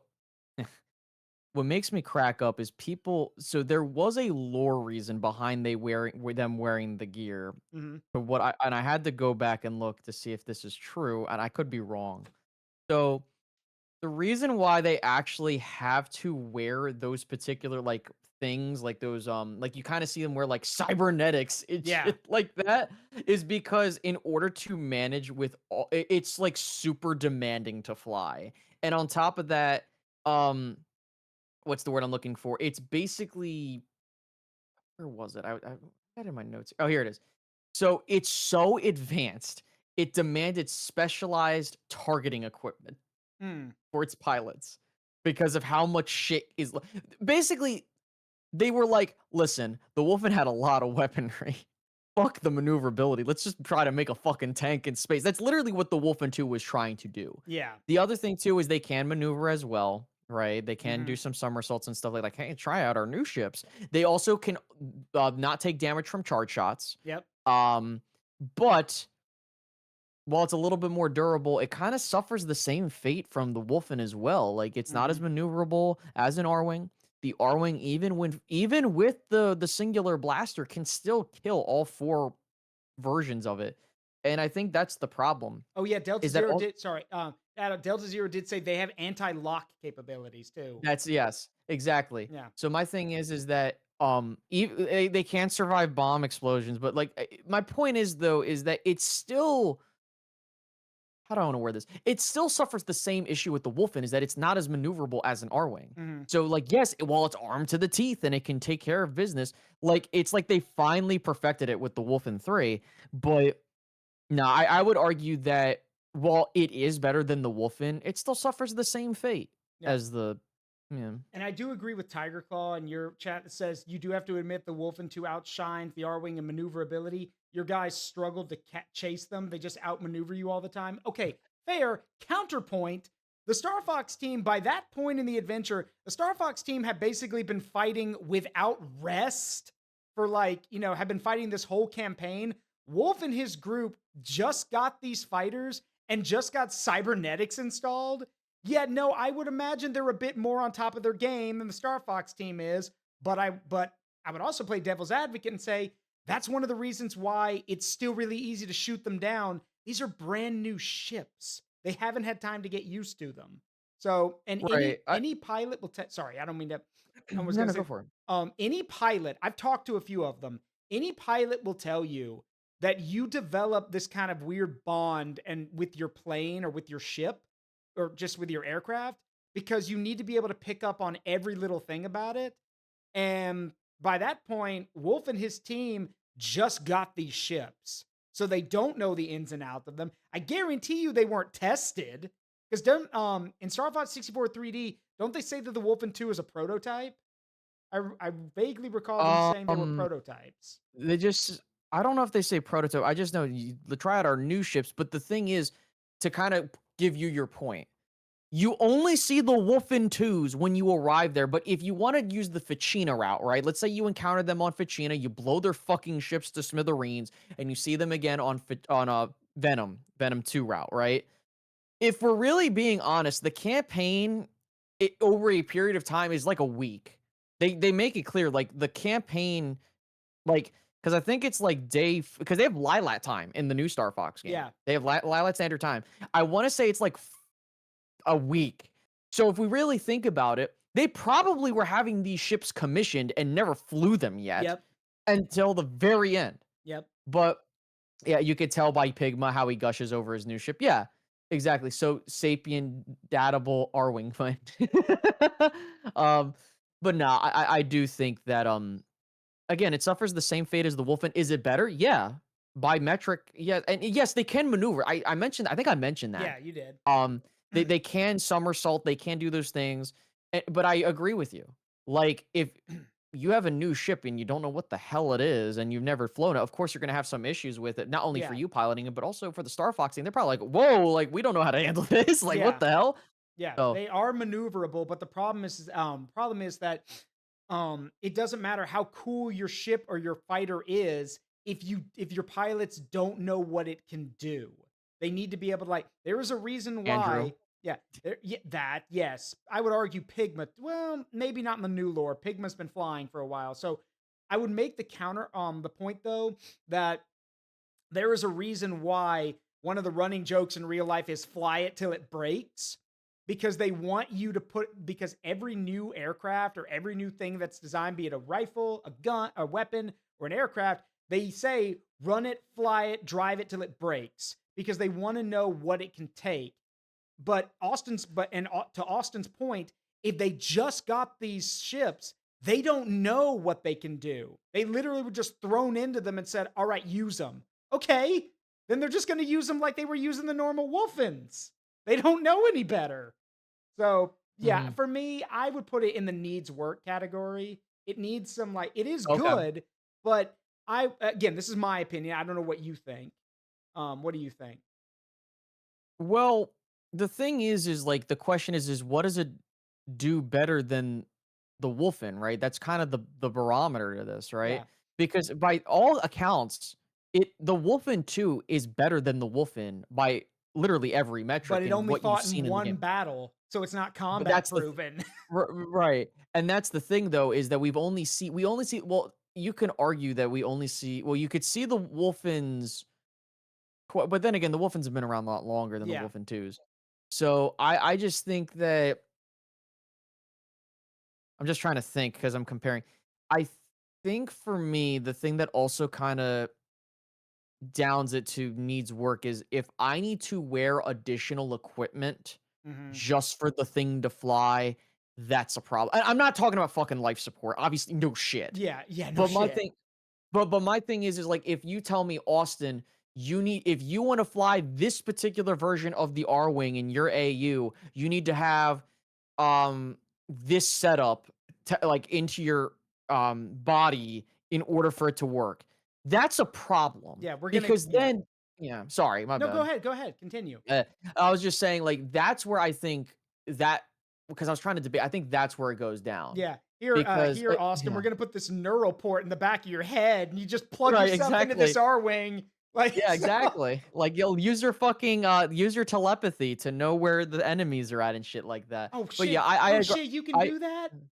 no, I was you about to say. guys can do that. You guys are getting paid, but I agree with you. I do think it needs Mhm. work. Absolutely. And I agree with Austin on this one that if I have to actually have cybernetics installed for me to fly the thing, yeah, I think I'm good. However, let it be known that Wolf O'Donnell is better than everyone else on his group because he's the only guy on the team that says, yeah, no. Because your community pointed it out. He didn't have any cybernetics. He was He flying do- it straight up. So yes, and that's my thing is that like for Wolf, he's very much so an experienced pilot. mhm. I'm just saying for newbies, like if that's the case, then that's because to me, like yes, like we talked about how the R wing's difficult to fly. Yeah, but with the R wing, you don't need like cybernetics. Mhm. Like, oh well, Austin, you technically need the visor. I'm like, well, no, because that's just an enhancement. Yeah. Let me take a look here. Hold on, what did you say, Zach? Zach said something.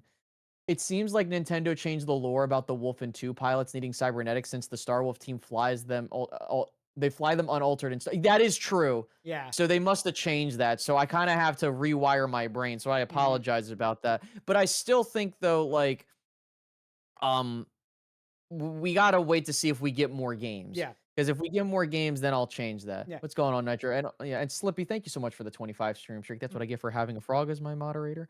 Um, Mm. but yeah, we'll have to revisit that down the road, and we Yeah. can always move the Wolf and 2 up at any point. So There was actually, if I can find it again, I'll show it to you. Someone actually did a comic that I thought was really cool.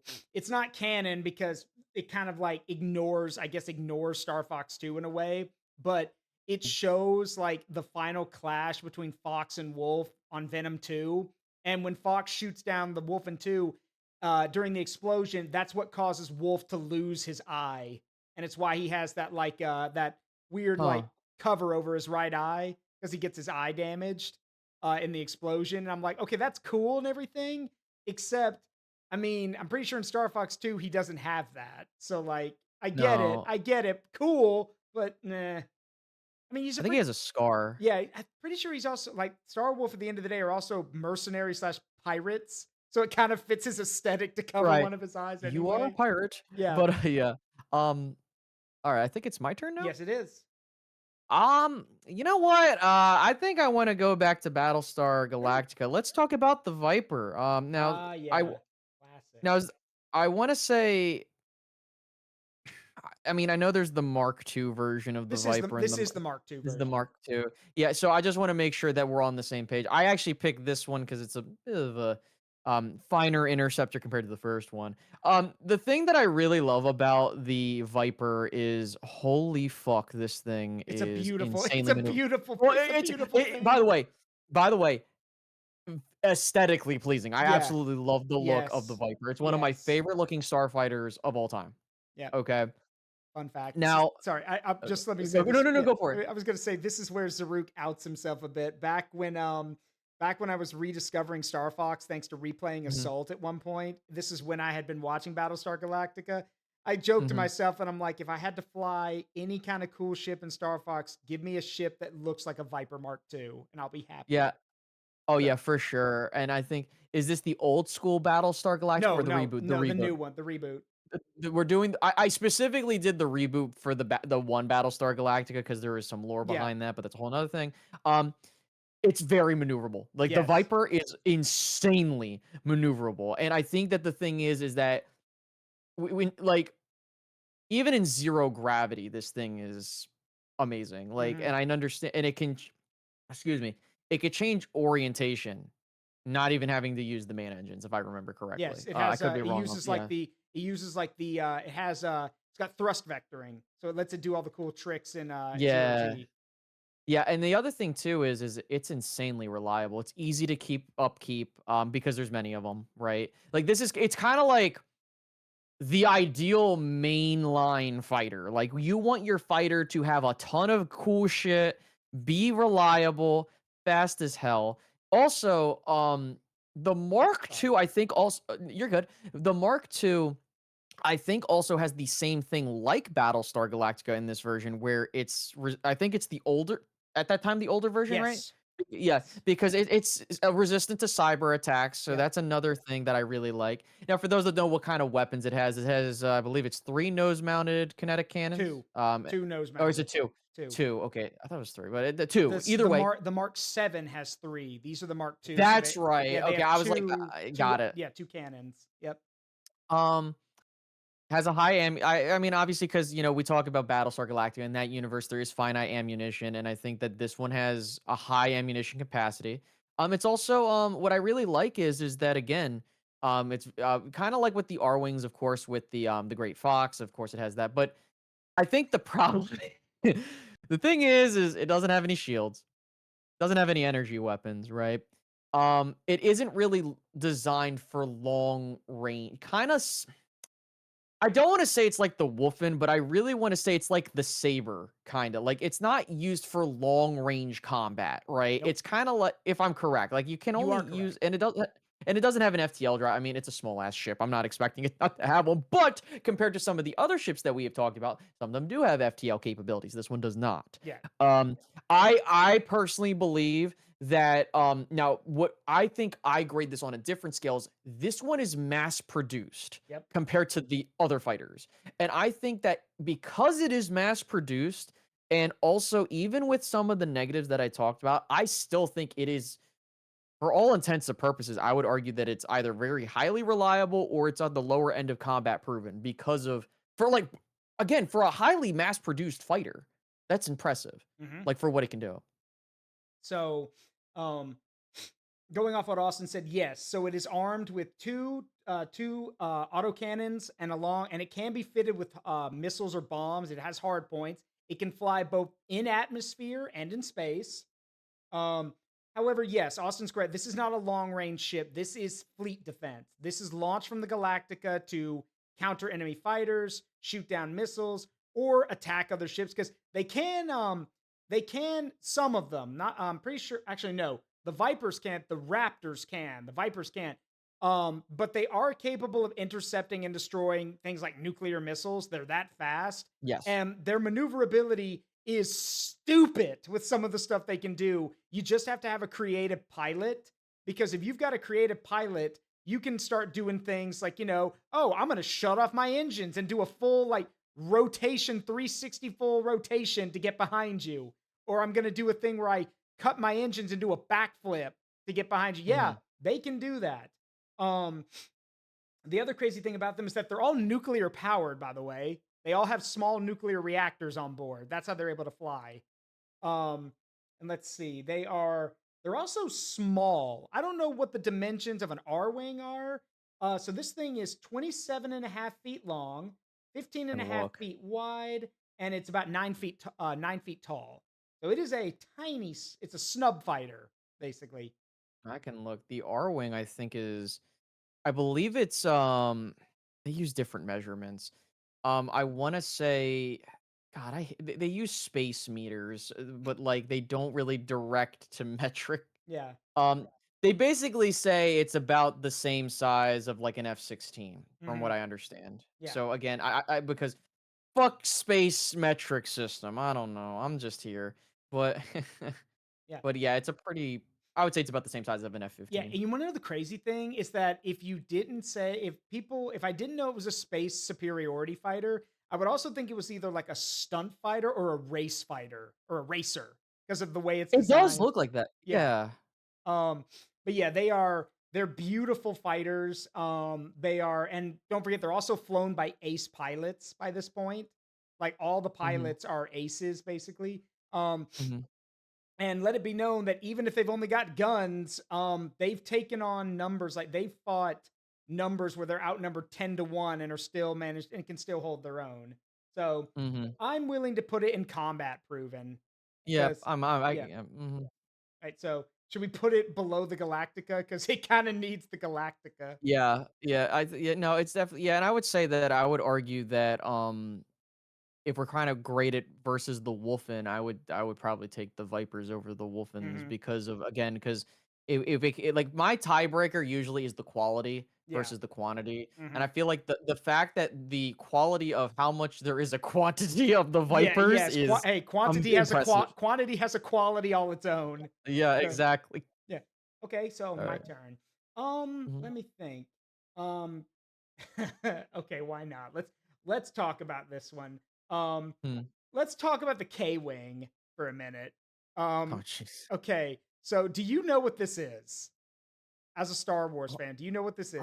I've heard of the K-Wing. Oh my god. I'm trying to jog my memory. I wanna say fuck.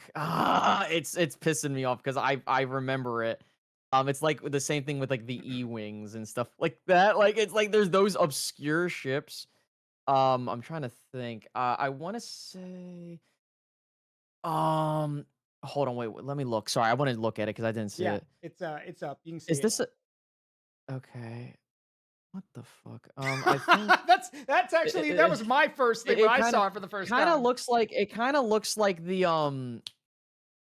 the ship from the Clone Wars that the clones pilot. The LAAT gunship, Y- or you mean the well, ARC the 170 the fighter? Arc 175. Yes, it Yeah. looks like that, but like extra stuff. So say hello to Star Wars version of the A10 Warthog. Basically, this Oh is yeah, yeah. that's right. I forgot So it's one of those. yeah. Um, So when I joke and say this is Star Wars's version of the A10, I'm not joking. This was literally designed to be a bomber. If the B wing is designed, if the B wing was designed to to be able to fight, to be able to fight capital ships and maybe square off with fighters if it needed to. The K Wing says, screw the fighter stuff. I'm going to make that Star Destroyer past tense because a squadron of K Wings. Okay, first of all, let me back up. The K Wing is basically it's basically what happens if a B-17 Flying Fortress and an A-10 Warthog have a one-night stand with each other, because it's got the ball turrets and everything like some, well, it's got the hanging ball turret like a B-17. It's It's got the top Mhm. ball turret like the original Y-wing model. Um, and then all of its wings and under its wings are hard points. And on the side, so you could fit whatever you want on it. And so, for example, you want to take out a Star Destroyer? Okay, well, let's load up with some ion. Let's make sure that the chin mounted ball turret is set to ion mode so we can fire ion cannons at it. And then we're just gonna drop bombs and missiles all over that Star Destroyer until there's nothing left of it. Um, Literally, somebody just said, let's take a Y Wing, inject it full of steroids, and have it carry as many bombs as possible to blow something up. Um, yeah, Right, I Delta remember Zero that, is right. yeah. This is how you properly overgun something. Um, Right. yeah. Now, that said, I have to mention, as much as I love this and the absurdity of it all, first of all, this is what the resistance should have been using in episode 8 rather than that stupid ass like weird flying fortress thing. I know what This, you're talking yeah, about. this is what they should have been using. Um, so here's the thing about the K-Wing. There are some problems. First of all, they're big. These are big ships. And it requires, I think, a crew of like 5 or 6 people to fly it. Mhm. Um, granted, I'm pretty sure most of them are manning the weapons, but Honestly. regardless, Regardless, though, it's a big ship. Looks like the bomber from Wing Commander. Yeah, it does. The problem is that, as I mentioned, it's a big ship. These things are like huge. Some of the, like, if I recall the things great, I think they're bigger than shuttles. You know that Lambda class shuttle from the movies? Like the Oh, famous they're bigger than that. They're yeah, bigger they're than that, big. Yeah, yes. they're bigger than that. Like these are big ships. Um, so a squadron is usually only going to be like 3 of them because they're that big. Also, they can fly in space. They can, but they're not designed for that. They're designed for atmosphere combat, hence the turbine engines and everything. Now, granted, I will add to that by saying that if I was an Imperial remnant and I saw that flying at me, I would probably either put my hands up and surrender or make peace with whatever god I believed in because I'm pretty sure I'm not going to survive one pass. Um, let me put it this way. If a normal X-Wing's lasers can blast through an AT-AT, which yes, they can, that's canon, this thing just makes the AT-AT go away, period. But again, they can be flown in space if need be. But the problem is that if I have to choose between using this or a B-wing for space combat, I'm taking the B-wing because the B-wing can actually maneuver in space. This, not really. I remember reading somewhere in some expanded universe stuff that you only launch these if you're attacking a disabled target or if there's no fighter cover because these things are so slow and so lumbering that TIE fighters and TIE interceptors are going to rip them apart. So, Right. yeah. So, for what it is, the silly of it did last a long time. The fact that it could fly alongside a B Wing in the expanded universe says a lot. So I see it as a reliable ship at the bottom of the reliable because again, it can't replace what it was built to fly alongside. But I'm curious as to what you think. No, I agree. I mean, like, it's kinda like when we were talking about the other what was it? The tiger. Yeah. We were Yeah. talking about yeah. It's like that, but better to where it's more like you could put this in combat and put it in situations where like it can help. I don't say hold its own, but you know what I mean. For what its purpose is, it does it better. Like when you overgun something. Yeah. I'm gonna rely on your opinion here mainly because like um it's jogging my memory a bit. I know that these things are Mm. holy shit, like Yeah. they're insanely Yeah, overpowered. they are. But but Yeah. but the thing is again, if they're going up against anything else, they're Mhm. gonna fucking Yeah. die. Like Yeah. Hey, Lord Shadowhammer. So, how you doing? So it is now your turn. So what you got? I'm gonna go. We're gonna kind of stay in the Star Wars realm, and I want to go more quicker because some of these ships will probably go through pretty quickly. The Tie Fighter. All right, We all know the we all classic. Yeah, the the classic. classic. We all know the TIE fighter. Now, to be completely honest with you, yes, these things are they have outstanding maneuverability. They're very quick. They got nice weapons. They have the 2 laser cannons, and it has pretty much limitless energy from it, the reactor that it has. And the But solar it has panels on the and the solar wings. panels. Correct. So that's the great part about it. The That's problem. kind of where it all Yeah, ends. I was about to But, say. But um, that's where it ends. so the well, okay, there technically is one other positive. You can build a shitload of these because they're cheap Yes. to make, and you can Yes. throw them at a bunch of enemies and try to swarm them. They're Mhm. basically like the bees. Like you're Yeah. basically a swarm of bees at other ships to distract. But Mhm. here's the thing: if it gets on one, it's gonna get obliterated. It has no shields. There's no hyperdrive. It has very little armor. Um, it can only last so long in on missions. It's Oh yeah, not and long range. and don't forget there's no life support if it gets shot down. They're like, yes, and there's no life support. No So, eject. and there's No no eject eject, either. nothing. This is literally like we are going to throw a shitload of fighters at you because they're cheap to make, and even if you shoot down like 100 of them, we got 1,000. Like you'll be fine.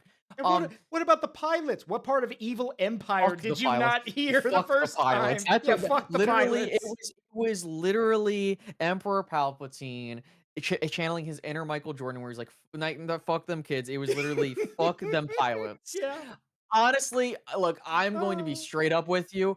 I don't like the TIE I fighter. I think I it's don't either. I would scrap it. It is literally unflyable in any sense of any. So so here's the thing. I wouldn't say so for its purpose, being the mass produced, being able to mass produce it, build them quickly, and from what I've heard, they're also easy to fly. That was the other thing. They were also easy to fly. So I don't know if it needs to be scrapped, but however, the fact that there were so many attempts to replace it, I think That's what I'm says saying. everything. So yeah, I'll compromise with you. I'll say we'll put it in scrap, but we'll put it at the top of the scrap section because it is like for what it was designed to do, it's great, but everyone was trying to replace it. Um, it's a fucking ball with wings. Yeah. Um, so, Nitro, I saw you. mhm. What's up, bro? so I think so. Yeah, I agree with everything Austin says. So I have nothing to add. But with that being the case, now I would like to talk about the what was it my little brother called this when we played Rogue Squadron together? Oh right, the TIE fighter's edgy cousin, the Interceptor. Okay, so My beloved. so the TIE Interceptor.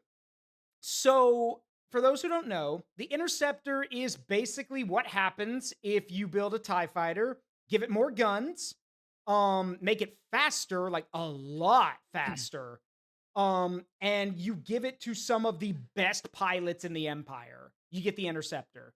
So, here are the good things. One, she's fast. She is a nimble and maneuverable little ball with wings. She can literally, they joke about it in Rogue Squadron, but it is true. It can fly circles around an X-Wing. Like it is a fast ship.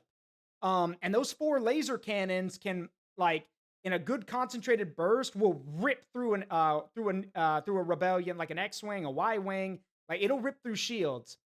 And it does have the solar panels, so there's that.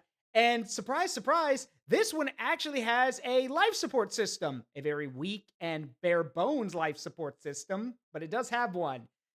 But like Austin said, that's where all the positives end because one, like before, no shields, no hyperdrive, um basic level life, life support, no ejection system, and oh yeah, one more thing.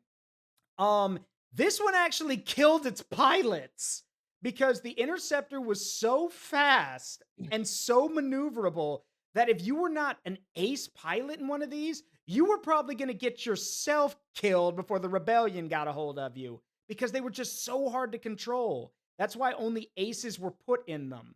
And also, let me put it this way. If you're flying a TIE interceptor, then congrats, you've earned the right to fly one. If you're flying a red TIE interceptor, meaning you are an ace, congratulations, somebody's gonna come and punch your ticket because you have just singled yourself out. Interceptors were, if I remember the comics and some of the old stuff about Star Wars, interceptor pilots were a priority target in combat because they're like, oh, that guy's an ace, shoot him down. So, Yes, of course. Let me just color code my most important squadron leaders. And mhm. what's kind of funny is speaking of Rogue Squadron 2, I remember playing it on stream. A funny little thing is all the TIEs fly in formation, but when you shoot the leader, they all They scatter, and it's scatter. like really, Yep. it's so funny. Like I Yeah. said, they're like bees. But yeah, no, I agree. I think that well, I do believe the TIE Interceptor is a step up from the TIE Fighter. I definitely think that um, it definitely handles itself a lot better in combat, and in fact, and I think Slip even said it in chat, and I agree. This thing can shred, and I mean shred X-wings. Like Yeah, that's it literally can. what their purpose. But again, like this is the step up to the TIE fighter. Now, do I think that it can handle most combat situations? Well, no, it's what's its primary purpose? Its primary purpose is space Interceptor. superiority. Yeah, Yeah. intercept literally. It says it in the name. It's to intercept other fighters. I think it does that very well.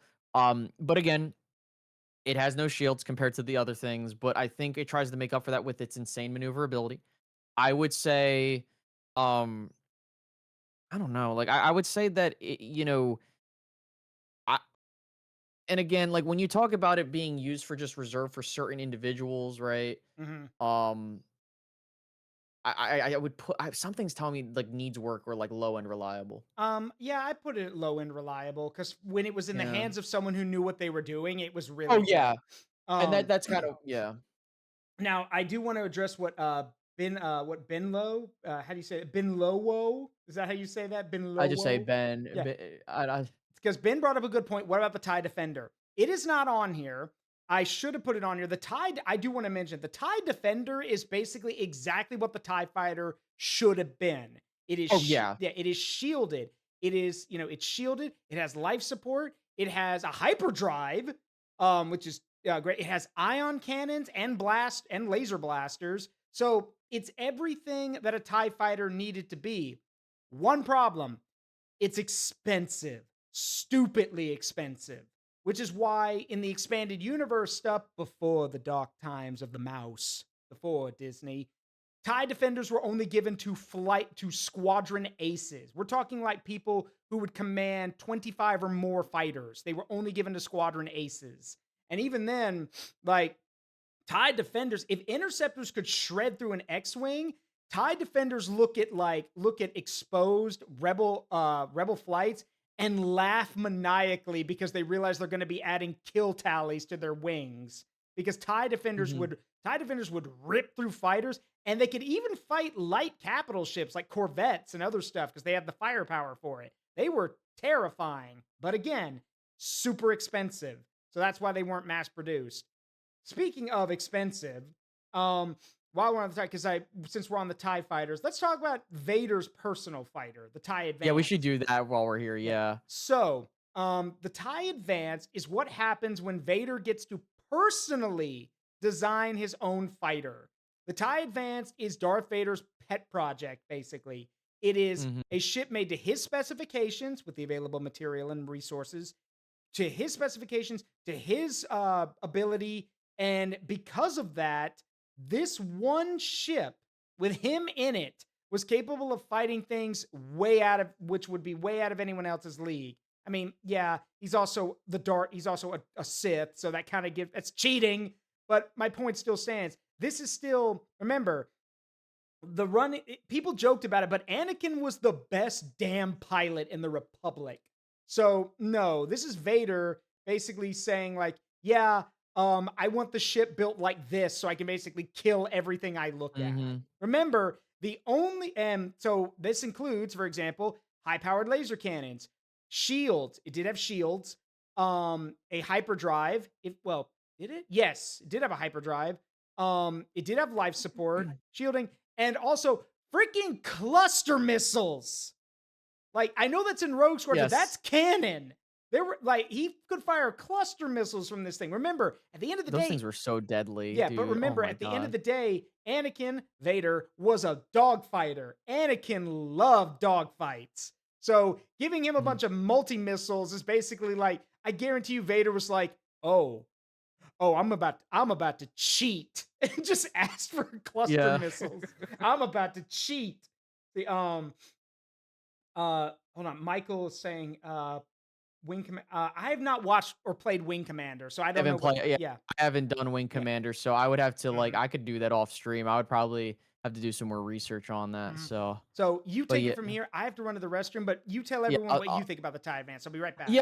I think that the TIE Advanced is honestly like one of my favorite ships in the Imperial fleet. I completely understand that it's specifically made for Vader, but again, it has excellent speed, it has amazing maneuverability. It has, of course, shields, and it does have a hyperdrive in it. For those that don't know, that's the reason why Vader is able to, when the Death Star blows up in the Battle of Yavin, that's exactly why you're able to see what happened there and him, being still alive. um, it does also have fantastic weaponry, I will say. Is the Slave One on this? No, it is not, unfortunately. Yeah, we only had so many, and I don't know how long we were going to take to get through the lists. Um, so the other thing too is that it is hella expensive. Very similar to the TIE Defender. It's a very expensive piece. Now again, there was only a handful made, but the other thing is that you I'm also back. kind of you're good. You also kind of needed to know how to fly this thing, because number 1, it's very expensive, and also similar to the TIE Interceptor and even the TIE Defender, you needed to know what the fuck you were doing, Yeah, right? with the And advance. Yes, Okay, yeah. with the advance. I mean, me personally, I think if we're talking about it standalone, and if you were asking me where I put the TIE Defender as well, I honestly would put that shit in like high-end reliable or even combat proven. Those Hmm. things were fucking phenomenal. Like again, my thing is that if the purpose of your ship, even though it is expensive, if they are good on their own, you are combat proven. Like we talked Yep. about that with the Wolfen and the R-Wing, they're on their own. They're good. I personally would put the TIE Advance in combat proven. It is a fantastic fighter that can do many things that other TIE fighters I cannot agree. do.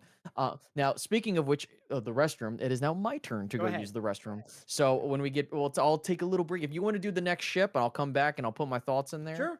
Go ahead. By all means, I'll keep them entertained. I will be right back. All right, all right, everybody. Let's while Austin steps away, let's shift galaxies for a second. Let's move away from Star Wars and move to a galaxy that I'm a bit more familiar with. Um, let's talk about something from Warhammer. This is a Thunderhawk gunship.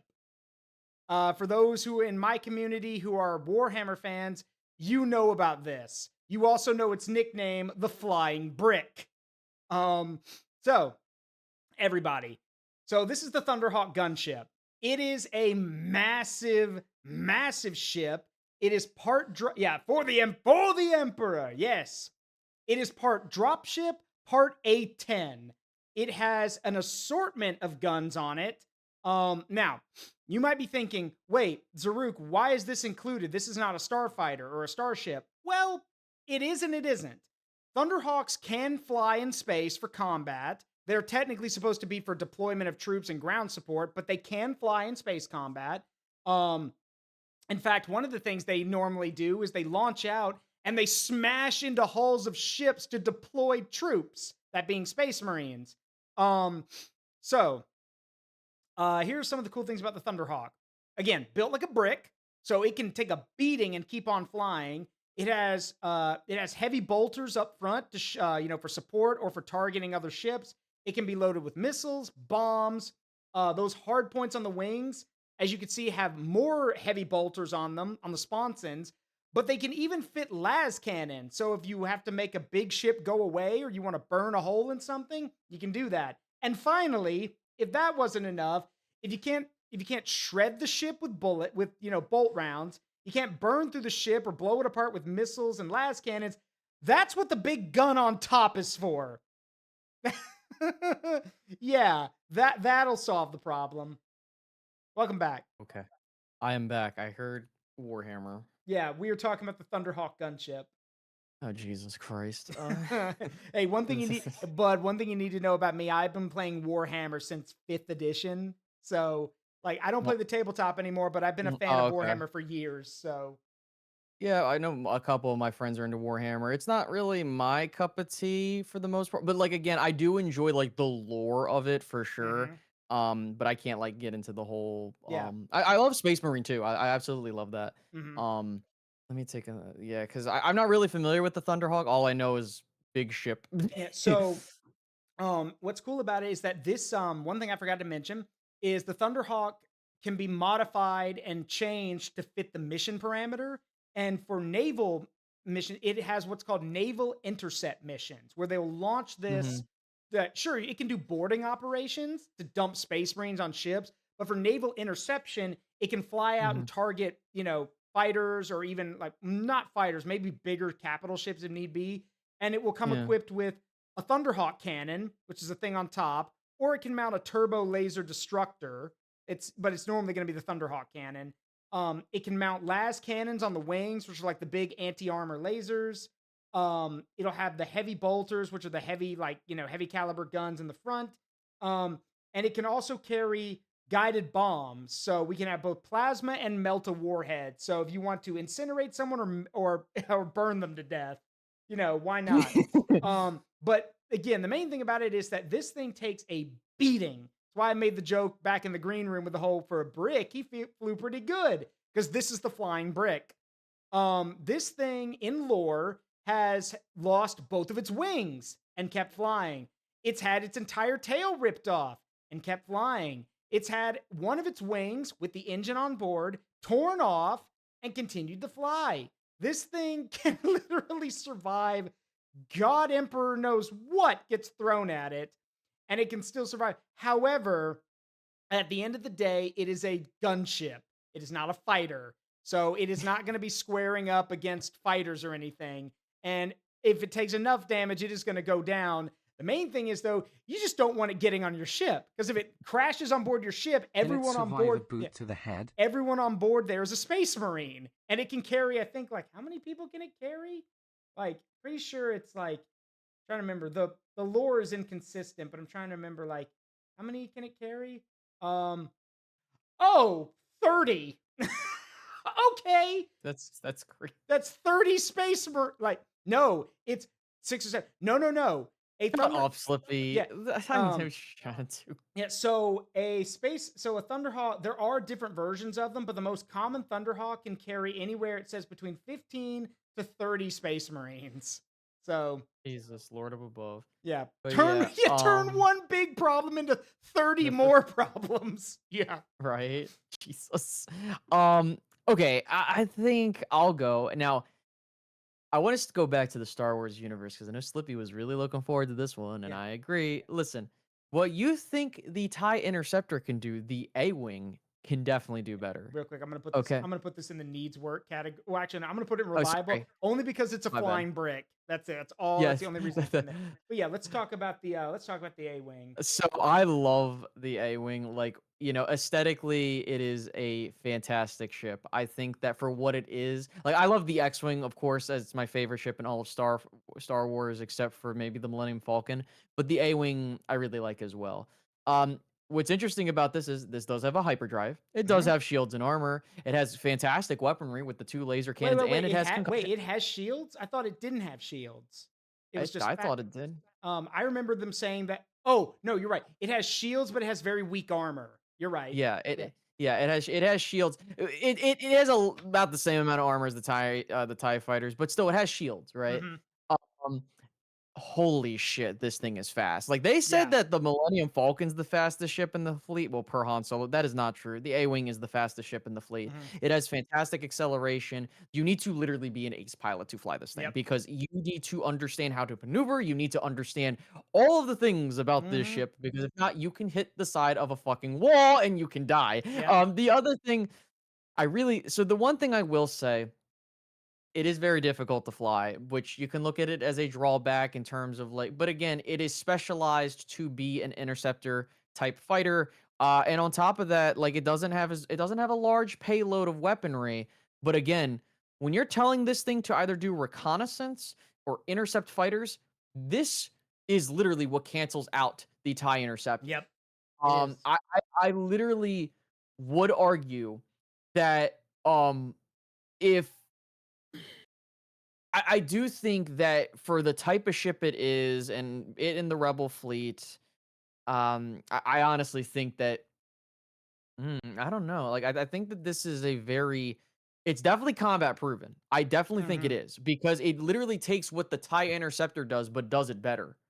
Um, but the thing that's preventing me from putting it into legendary is that, I mean, It's just the weaponry, I think. The weaponry is what's throwing me off, and Yeah. it can only take so many hits, but that maneuverability is so damn good. Yeah. So this is where I will agree with that. It should be combat proven. One thing I don't know if you know this. I'm pretty sure Slippy knows this. So you know what they were originally designed for, right? Before they were turned into fighters, you know what they were, right? What was it again? I don't Stunt recall. fighters. They're stunt ships. That's yes, Yeah, that's they're right. for stunt Yeah, flying. They're for yeah. stunt flyers, and they were modified to be fighters. So it is true they have light weaponry. However, they do have those blasters can shoot down any fighter that the Empire can field out. Remember, they're designed to shoot down fighters, not capital ships. And they do have concussion missiles, which are really good against enemy fighters. However, I would be a fool not to point out that an A-wing pilot Did this did take down the the executor. executor. So, And yeah. that's hard to do with how fast that thing is going, Yeah. especially when now to my understanding, because like the angle that they use in the movie is kind of like he's like he did he purposely do that? Like I know that sounds It is stupid, but like confirmed in canon that he was shot down and he purposefully suicided the A-wing into the okay, bridge. Yep. that's what I thought. Like I know he gets shot, and that's where I was like, but you know that's kind of to my point how difficult that is to do, especially with how fast it was going and how small, relatively speaking, how small the bridge is on the Executor to hit it right on the nose and Mhm. take the whole thing down is a testament to how like expert of a pilot you need to be, even if you're Yeah. risking your own life. Yeah. I would Um, also yeah, I didn't know that. Sorry, I wanted to add this thing. I didn't know sure. Zach's right. I forgot the blasters can rotate 360 Yes, degrees. that's right, I completely forgot about that too. I'm like, I'm pretty sure they can do something else, and I'm forgetting. Yeah. So that's really cool. If you're being chased, you could just be like, haha, no, you, and just turn the blasters around and shoot somebody. That's really cool. But I agree with you. This should definitely be in combat proven. The fact that it was still around flying, not only in the expanded universe, but also in the current canon. Yeah, no, this is a combat proven design. So Would do it be you think it's better than Vader's TIE Advanced and the Wolfen? shit? I would say it's better better than the Wolfen because of the hyperdrive and just how maneuverable it is. Hmm. Um, I would I mean, I would argue it could be better than the Viper, but then again, the Viper is mass produced, so that's kinda where I'm A-Wings like, were "All mass right." produced too. Yeah, So that's what I'm saying. Yeah, well, on the I'm trying to think. Yeah, like, yeah, no, I would argue that it's better than a Viper, yeah, it honestly. is. I'll Battle yeah, I agree. Yeah, I think then, like, kinda stops the battle because that like, I'm just like, that Battlestar Galactica is, like, my, like, litmus test Yeah. for other things. Yeah. But, yeah. All right, my turn. Yeah, go for it. Okay. Let's see. Well, let's stay in Star Wars for a bit. Let's talk about if we're gonna since we're talking about since we're talking about things that the A-Wings have destroyed. I know it's not the exact model, but let's talk about Star Destroyers for a second. Yes, let's talk about Star Destroyers. Like, Okay, yes. so this actually might this might hurt our friendship. I honestly think the Star Destroyers are actually kind of lame because okay, pause. They're the Dorito ships. Yeah, they Yeah, like are. But the thing is, for being something that's supposed to be like the fist of the empire, supposed to be wherever it shows up, it strikes fear into everyone it sees and everything. And yes, I know it's basically a battle carrier because it can launch fighters and everything. It it really doesn't have a lot of firepower. It's got like what, 8 turbo lasers and like 8 ion turrets. That's it. I was expecting way more guns, but it really doesn't have that. Yeah, they are extremely undergunned for what no, they're I supposed to agree. Like do. you would be surprised. Like I love the Star Destroyers and how iconic they are, but like no, I agree with you. Like I do believe they are undergunned. And not only that, the thing is like even against starfighters, like they're very easy to Mhm. defeat, relatively speaking. I would say not to cut you off, but I apologize. I No, think go the ahead. one thing that I really like about them is that they are, to your point, to carry out the Emperor's duty of basically being the Iron Fist for the Empire. Like go like when they're sent to Tatooine, like even with there I think there was two in orbit, but of course you had the one that we see chase the Tantive 4. Um I think that the other thing is they can bombard from the planet, bombard from Yeah, space. That's they a nice can. little thing. But the thing is like there's so many of them, and I think that's Yeah. where this is where mass production ruins what you're trying to do, if that Hmm. makes any sense. Yeah. I think the thing is there were so many made, they're undergunned for The what they're Star supposed to Destroyers be, are but basically armor I in do M1 believe Abrams with only the that the coaxial idea machine was gun. if we have so many of these big ships, we can cover as much space as possible. Yeah. I think that is what they were going for. But Hmm. I think these were supposed to be the successor to the Venator Venators. class Yeah, to ship, the Venator the class. Venators. Yes. And I honestly think even the Venators, like I love those more than these because Yeah. like again, the Star Destroyers are supposed to be the next version of that. But Yeah. So also you can take out the shield generators too. yeah. I'm sorry. Now I'm going on Oh a no, I was going. whole No, nerd it's rant. funny. It's funny you bring that up. No, same brain cell because I was about to say. And if anyone's wondering where the weak spots are, kick it in those two balls up there, The two balls at the top, and the one below it and the one too. The one below. below. But yeah, kick the two balls up top, and kick the ball below, the one ball below, and then you can blow up the bridge, like or just rip the Yeah. ship apart. Also, they are extremely vulnerable to ion tech. Like ion torpedoes will short the shields and basically make it a joke. And again, these things are like that's what really confuses me about this design is like Tarkin, this is the Tarkin doctrine, the idea that you use Right. powerful weapons and fear to keep control. Okay, Tarkin, cool idea. One problem, where are the guns? Because yes, they are capable of doing orbital bombardments. We have seen in Rebels and in Bad Batch that it only takes one or two Star Destroyers to make an entire planet think twice about doing anything with a, what are they called? Alpha Delta Zero or Yeah. something where they like orbitally glass a planet. But the thing is, if they don't have like I was about to say, you could argue, oh well, they've got their starfighter complement. You mean the bombers and the fighters with no shields that get blown up really easily? Yeah, how threatening. The thing is about these things is that they need support. That's the main thing. A star destroyer cannot fight on its own. It needs other ships with it. And that kind of defeats the purpose of having one star destroyer in a system to maintain control when you need other ships to protect it. Because remember, Right. it has barely any point defense.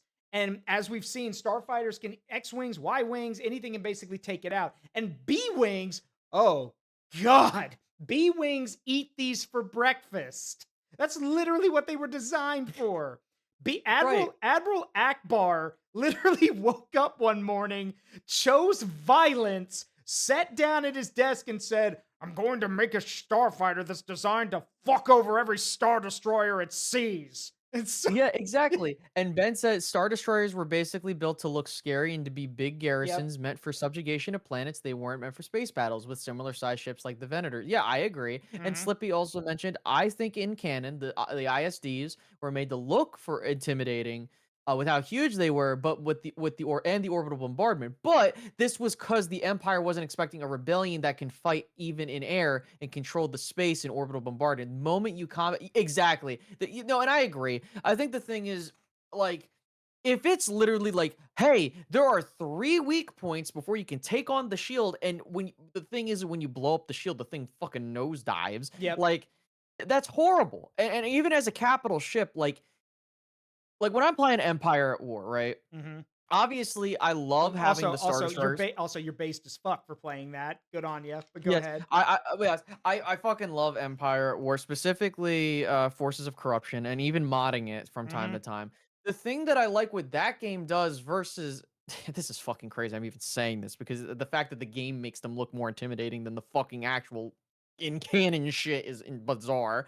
Um, what I like is like in the in Republic at War, if you get that mod and you do the mod where you go from like Order 66 to the Empire and you can start getting the newer versions from the Ventiners to the actual Star Destroyers, they make the Star Destroyers fucking tanks, bro. Those Yeah. things are actually properly like you can holy shit, like it's like these are a lot to take down. The fact that the game does a better portrayal of it because like they want to make it at least Yeah. somewhat fun. But that's my problem. Me personally, I think that Star Destroyers they need work. They Mhm. need They work, do. bro. They need work. And here's the crazy thing is that, and if someone's Marco. about to say, and if someone's about to say, oh, well, But they're good at what they do. Here's the thing, though. Yes, maybe the Empire wasn't expecting the rebellion to be as dangerous as they were. That's why modifications and upgrades exist. So they Right? literally could have any point, and don't tell me they couldn't have, because the Kuat drive yards 3D print Star Destroyers like it's going out of style. So no, at any point, someone in the Empire could have said, like Thrawn, for example, could have said, "Excuse me, these either need to have more guns so we can slug it out with rebel capital ships, but since we don't have many of those, then put a bunch of AA guns on it or lasers on it and stop them from getting blown up. They're expensive." So, Exactly. yeah, no, they definitely need work. Oh Um, yeah, for sure. And Barter, thank you so much for the 25 stream streak. I greatly appreciate that. all right, so I believe it's your turn to pick. My turn. Mhm. You know what? I want to go back to Star Fox. I think one more time. Sure. I want to. Oh my god! Now, I'm so sick of the fucking Star Destroyers. I want to talk about something that is even better than a star. Fuck it, like that can mog them. The fucking Great Fox. Yep. I love the Great Fox. Yep. Listen. Take my Hey, love for pop Star off. Fox. Pop off. Go for it, Listen, bud. I think that this has to be now. I understand that it has the two front cannons. I understand that it's literally an assault carrier, right? There's only so much it can do. Completely understandable, right? Here's my thing. For what it is, the fact that it only takes like what 4 or 5 fucking people to man this goddamn thing, even Mhm. if you want to say more.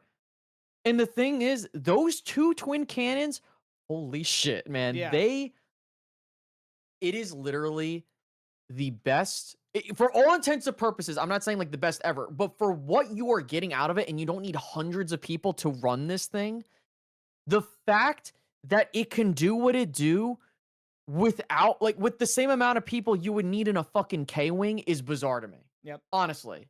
And I think we see how now again, the version I picked was at its peak, which Mhm. was the assault version. Yep. Not only does this thing, oh my god, like not only can that cannon like obliterate anything, like it has the capability of launching the R-wings and other starcraft out of it, but mainly the R-wings, of course. It can be used in atmosphere as well. It can also, be used to deploy. You can also go in the water too. Like you can The use to deploy water. Yeah, submarines and I know stuff. what you mean. Yeah. Sorry, it's my accent. No, My bad. I get what you mean though. You're right. It's aquatic capable.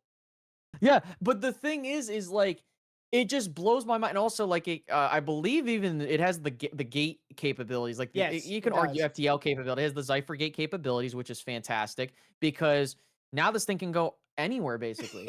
And Yeah, I'm sorry. It can summon its personal it's personal murder death squad. personal murder squad. But because here's my thing though. But my thing is that the fact that it has legendary fighters in it, Mhm. right? And the fact that it can literally, if this thing, and also has shields, if this thing was to go on, like it would literally blow up a Star Destroyer, like right there. Yes, Like it would like absolutely. blow it, like it would blow the bridge off. I think I think not only is it iconic, I do think that this is like I just love everything about it. It's tough for its size. It has advanced AI in Rob 64. Not only because this is the cool thing, Rob literally it's one unit that controls the whole Yep. fucking ship, Mhm. which makes it so much easier and more efficient for the crew to operate. Yep. It can refuel fighters. You can repair R wings there, resupply the pilot. Like literally, I would say the biggest cons of this is that it has limited fighter capacity. Mhm. And I would say that it's not built for full-on fleet battles, all seriousness, though, because literally the only weaponry it has is the two cannons. But if you're using it in certain instances, like one-on-one, it's great. I honestly think that at worst, it's combat proven. I would argue it's Yeah. legendary, but that's just my inner fan No, talking. But I yeah, agree. No, I agree with you. yeah. And I'm also going to give it a bit of an edge because I personally like my version. The version of the Great Fox I think of is the one from Event Horizon, where it actually has the deployable anti-air weapons to defend That, itself. I yeah. know it's not canon, but I don't. But to quote Nick Fury, I recognize the council's made a decision, but given that it's a stupid ass decision, I've elected to ignore it. So fuck the canon. having the Great Fox have automated like laser AA systems that it can deploy to defend itself and others is a genius idea. I fuck with it. So, no, I like it, but I do agree with you. The one problem is that it has limited capacity for fighters.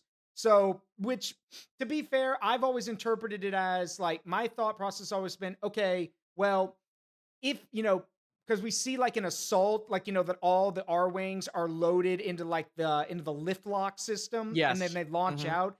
My thought process is like it could probably take more fighters, but it can only launch 4 at a time. Like it has to like reload, like the lock system has to pick up another one and then launch it out, basically. Yeah, So and I agree with yeah, Slippy's saying, like, the thing is, like, I wanted to kinda start with canon, but if we are like, literally, if we are including Event Horizon, it fixes all the problems that I have with the ship, yeah. and So that's it. yeah, so And I'm with yeah. legendary, the Yeah. thing? Yes, Mhm. absolutely. I'm willing to is it better than the Falcon though? I think, honestly, I would the Falcon with for its size and it how it c I wanna say yes, but, like, my thing is with the Falcon, it's very Yeah, yeah, yeah. multi-purpose. I mean, we can put it there, but I think you'll agree with No, me I and think it's yeah, better I think it's better, yeah. actually, now that I think about it, yeah. Yeah, okay. But I think you'll agree with me that it ain't beating the Defiant. So, No, no, no, it's gonna get fucking murdered by that thing, yeah. like, I don't think we have anything so I was about to say if you were going to defend it and say, "Well, it might." I was going to tell you, No. Austin, it got blown up by Meta Knight's airship in Brawl. So like we Technically not canon, we do I not know, count I that. know, I know, I It's know. just Um have you fun fact, have you seen Star Fox 64 turret mode before? Where you Jesus Christ, yes, Oh, that is you amazing. you I know about it. fucking Okay, love it. cool. All right, my turn. Speaking of ships that can go aquatic, I want to talk since it's my turn to pick. Can we talk about Uchu Senkan Yamato?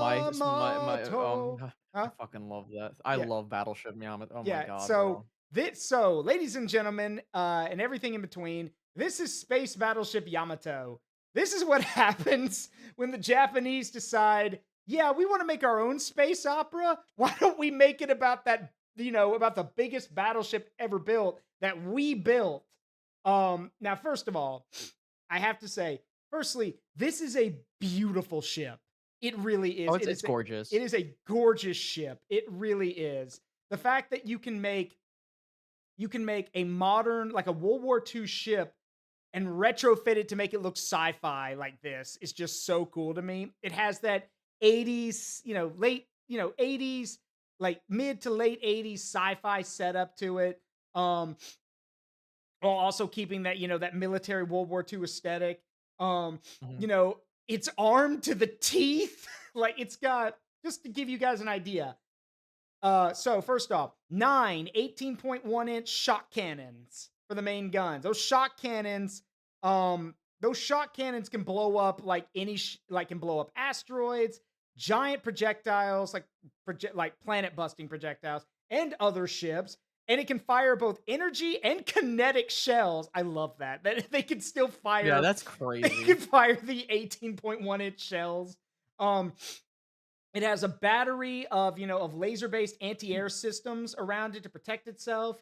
It has VLS launch systems, so like that thing behind the bridge is a launch tube for interceptor missiles. It has atomic torpedo tubes because of course it does. Um, it is capable of going to aquatic. It can fly both in atmosphere, in orbit, and sail on the water because of course it can. It can go underwater, like no joke. The ship can rotate. Oh, yes, I'm aware. Yeah, that thing on the bottom is actually the backup bridge. It can rotate into like a submarine design. Um, and it is FTL capable. It is capable of doing brief FTL jumps. It can't go long distances, just jumps.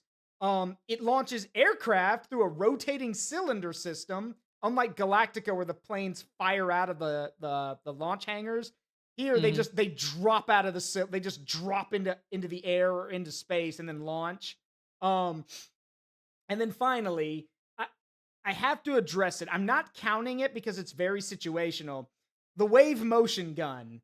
Um, so the wave motion gun mounted in the prow is literally the equivalent of the literal equivalent of fuck everything in that general direction because and this is the standard like the Mark 1 wave motion gun.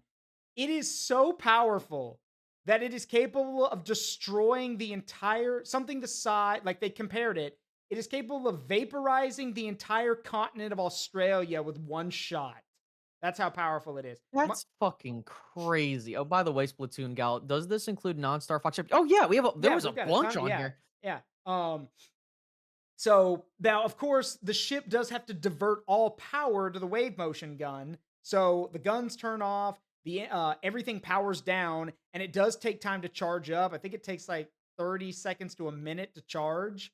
Mhm. However, I mean, for the ability to destroy something the size of Australia, and mind you, I said that's the Mark 1 wave motion gun. The modern version of it, like the souped up version, it can fire 6 times. Like, so it can literally fire, rotate slightly, fire again, and just keep firing these. Remember, each one destroys Australia, basically. And at one point, I love this. I love anime. At one point, they blew up a sun with it. They literally fired it into a star and caused the star to go nova, and it took out an entire fleet as the star went nova. Jesus Um, Christ. and what's even funnier about it, this is actually like some Looney Tunes shit. I love that they do this. In the anime, they mentioned that they have to use gravity tethers to hold the ship in place while they fire this thing. But at one point, they're like, hey, we need to get out of here. Fire the wave motion gun without the gravity tethers. So when they fire it, they go in the opposite direction. It's so yeah, I to be blunt, like to be totally blunt, and then I'll stop so you can talk. This ship fucks, and I love that she is a beautiful lady, and the best thing about her is that in the show and in the movies, she gets the shit kicked out of her. She does. She gets beat up, blown up, torn apart, and she keeps coming back saying, "I didn't hear no bell." Which again, I would love to captain this ship. But what Mhm. about you?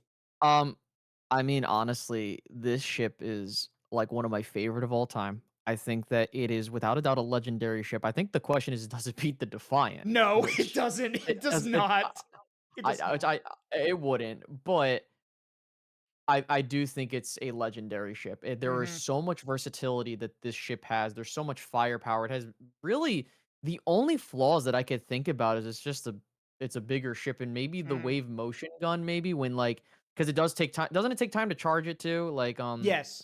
Takes yeah. about 30 seconds to a minute to charge. Yep. Yeah, so it can leave the ship vulnerable when it's preparing to fire.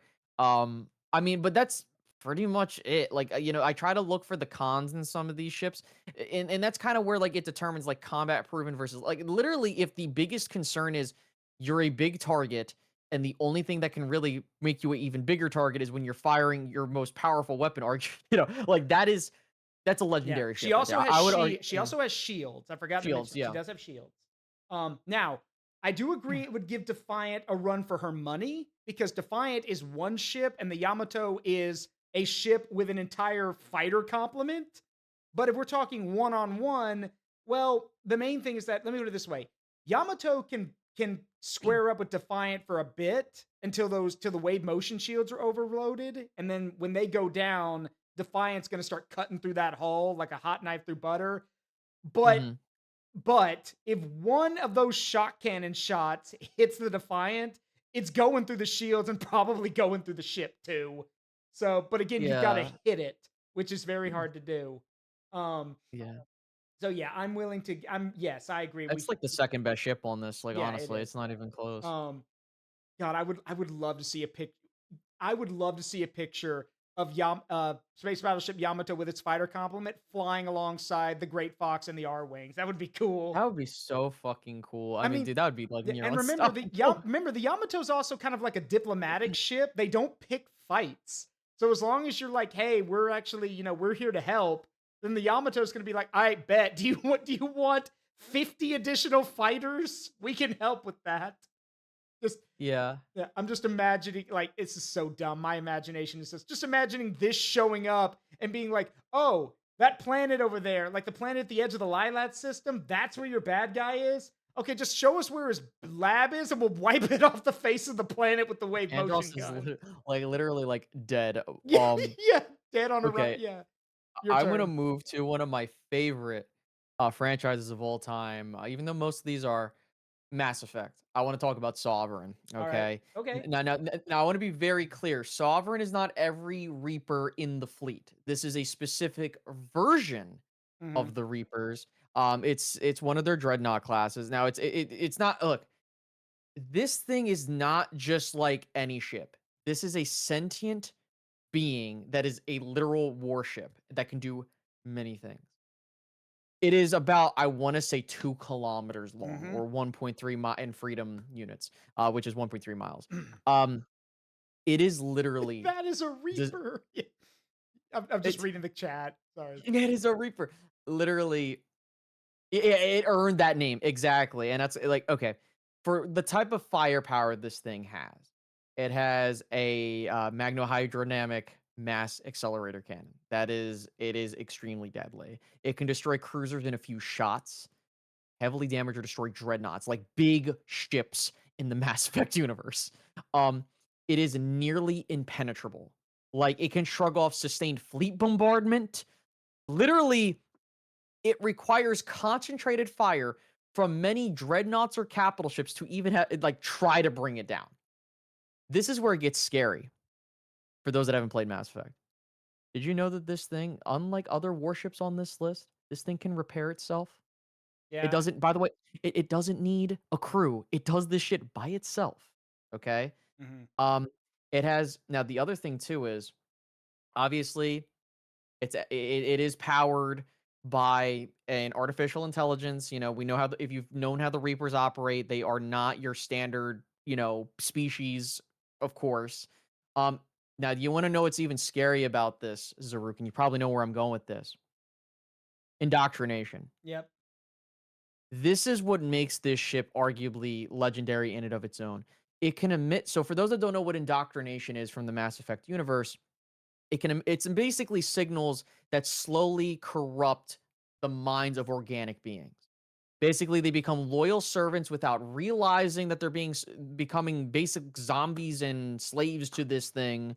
And it can even so basically, it doesn't even have to fire a shot, and it can take over entire civilizations. It can mind control. That's literally what it is.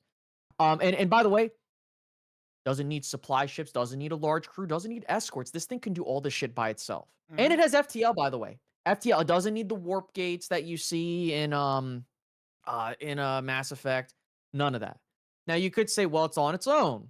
That kind of sucks. Yeah. There's only a handful. I mean, no shit. And it's a huge target.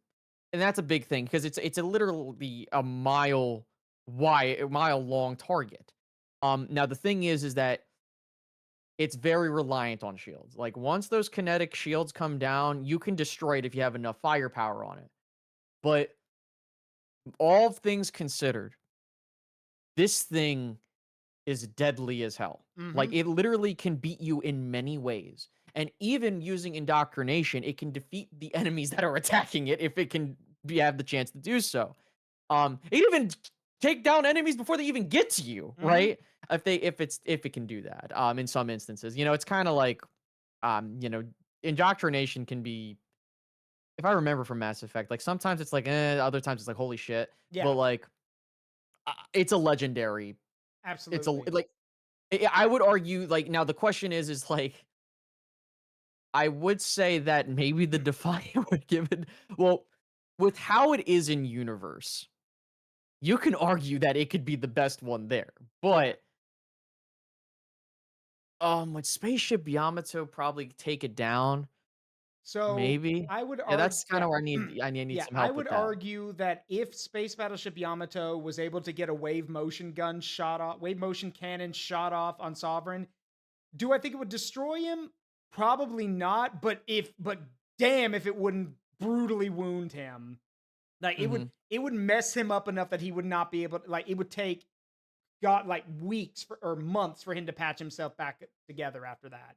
Like it would like it if it didn't outright kill him. However, the main thing is that if I recall correctly, because it's been so long since I played Mass Effect, if I recall, Sovereign is also extremely intelligent. If I recall correctly. He's extremely intelligent, and Hmm. Delta Zero brings up a great point as well as a couple other. Yeah, it can. By the way, you can be indoctrinated even when Sovereign is dead, and on top of that, you need to have immense willpower to avoid Yeah, indoctrination. and that's the thing here is that Sovereign is smart enough to probably realize, oh, that ship can kill me. I should probably do something about that.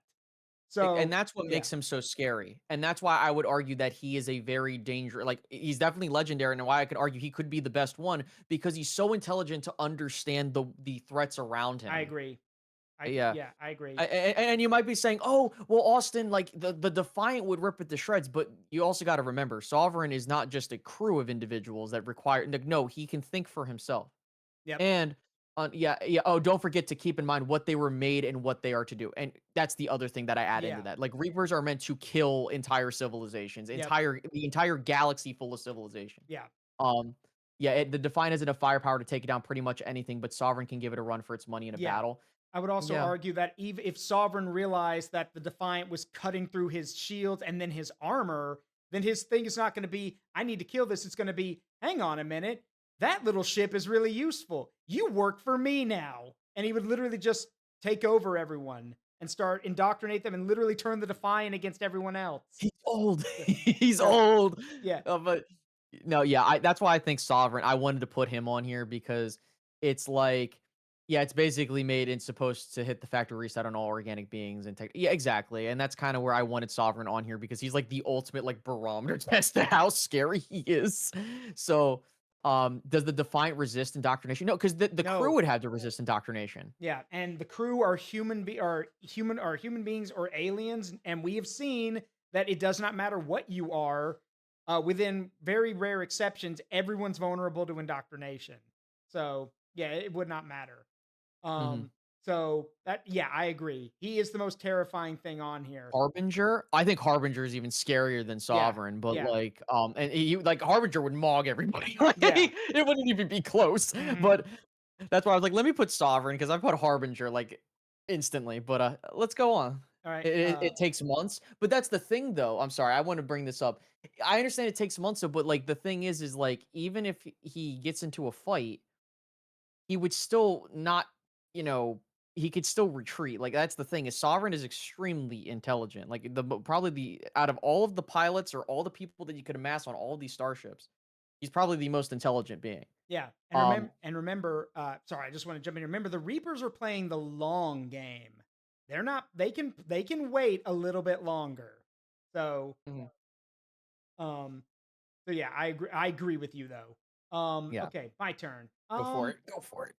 Okay, well, why don't let's jump back to Star Wars real quick. And let's talk about your favorite. Let's talk about the X-wing. Yee. And you know what? Because it's your favorite, do you want to start just for this one? I No, don't mind. yeah, Or I can go start. for it. I mean, if you want. Yeah, look, the TCOM 65 X-Wing starfighter. I fucking love this shit. Like this is my favorite starfighter of all time aside from the R-Wing, of course. Um it is again like many of the other ships we've talked about that are in legendary tier, timeless. This thing's around even in the New Republic era. This thing has it is the barometer or the gold standard for an all-around performance space fighter, right? Hmm. Um, it has the 4 cannons on the S foils, proton torpedoes. The deflector shields are extremely strong. It has a hyperdrive. It also includes an astromech droid that can be put in the top part right behind the pilot, so it can do flight repairs. It can calculate hyperspace jumps, power distribution, targeting and navigation. Like it literally is an AI built into it that can repair the ship as well. The thing is the X-wing can do it all: reconnaissance, escort missions, dogfight, anti-capital ships. It literally is. I'm gonna say till the cows come home. It is the perfect all-around fighter. Right now, the thing is, it's not the fastest. It's not the bulkiest. Yep. It's not. It literally like you take the cons. Like it's the jack of all trades, master of none. Right. Hmm. In certain instances. Um, of course, it is a larger target than some of the other ships in the Star Wars universe, like the A-wing, for example. Um, but that's I think it's even bigger than an R. Yeah, it's bigger than an R-wing. Yeah. Um, it is, but they are. Here's the thing. Me saying all that, they are high maintenance, very high maintenance. Like you have the deal with the hyperdrive, the shields, the astromech integration, and all the other things. Right? It's a very advanced ship. Oh, well, Austin, all the ships in the Star Wars universe are advanced. No, I understand that, but I think the thing is that you don't need to be an ace pilot to fly this thing. But I think what hurts it is that it doesn't really it's cool looking. Yeah. Yeah, it is cool looking. That's why it's the X-wing. It is an icon of a legendary fighter. But um I don't know, man. Like I personally think it does deserve legendary recognition, but I think the question is it master or it being a jack of all trades type of fighter, does that put it in and I'll carry it off to you. Yep. How do you think about that? Well, how do I feel about it? Well, let's see. How does this go? All right. The Incom T-65 X-Wing is the fighter that killed the Death Star. An almost perfect balance of speed, maneuverability, and defensive Mhm. shields make this the perfect fighter of choice for Rogue Squadron, except when the mission profile disallows it. In addition to 4 blaster cannons, the X-Wing can carry a number of proton torpedoes. It's powered by 4 fusible thrust engines and requires an onboard astromech droid for peak performance. Shout out to shout out to the original Rogue I Squadron. love that. That is literally the most iconic. Like if your ship has a narration that is that like literally aura right there, Yeah. like it's awesome. It's already Yep. legendary. Yep. Yeah, it is. Absolutely. Um so uh I would say it's better than the Falcon, but I don't think it's better than the Great Fox and the R-Wing. So, Um, I think the thing is that with because the R wings don't have a hyperdrive on them, well, they that's can't true do. actually. I would Huh. argue the X-wing's better than an Yeah. R-wing, Yeah. honestly, because the X-wing can do FTL, the Yeah. R-wing That's cannot. true. But I will say that if an R-wing and an X-wing met in combat, I would probably Yeah. lean more the But it's not R-wing. yeah, But but it's going to be one R-Wing against probably 20 or 30 X-Wings. So, yeah, also that is true. I love Zach pointed out that yes, the X-Wing was going to be given to the Empire, and then the Incom scientists were like, "Lol, no," and stole everything and gave it to the rebellion. Don't ask what happened to the man, scientists who did that though. They we they don't. well, you played Empire War. You know what happens to them. Wait, yeah, yes, I'm aware. Yeah, you know what happens to them. I I fucking love that campaign, Mhm. by the way. I love how it fills all the stuff in. But yeah, I mean the X-wing's perfect. You don't even have to go further than Yeah. that. So what about so what would you You like want to to see tell them next? why? Delta Zero asked why, but it's the Empire, of Yeah. course. Yeah. Um, So do you want to tell them or should I? no, you could tell. You could tell. Okay, so the reason they didn't do it was there were 2 reasons. If you're thinking like, "Oh, it's because they believed in the rebellion." No, that is not No. why. No, it's because the Empire tried to lowball the Incom scientists. The scientists were basically like, "Hey, so we basically took the concept behind the Z95, made it way cooler with this X-wing. It's got all this kind of stuff. It's got a hyperdrive. It's got shields and all that kind of stuff, and it can be launched from a carrier or it can be stationed on planets. It'd be great for the Empire." And the Empire were like, okay, well, we want to pay you like a quarter of what you're asking because you should be grateful we're even taking that. We're offering that because your ship's going to be really expensive to make. Well, so why should we do that when we have the TIE fighters and everything? And so the income scientists were like, well then fuck you and fuck the Empire. We'll just take the prototypes we made and we'll give them to the rebellion, which they did. Um and the scientists who did that were then captured and were going to be taken to Kessel. For those who don't know, Kessel is where they mine spice in Mhm. Star Wars. But the spice mines of Kessel are it's literally like a death prison. Going to Kessel is a death sentence. So they were literally taking these nerds and we're going to dump them off on a mining prison to die. Yeah, black Yeah, bagged, exactly. yeah, exactly. But It- but there's good mhm. news.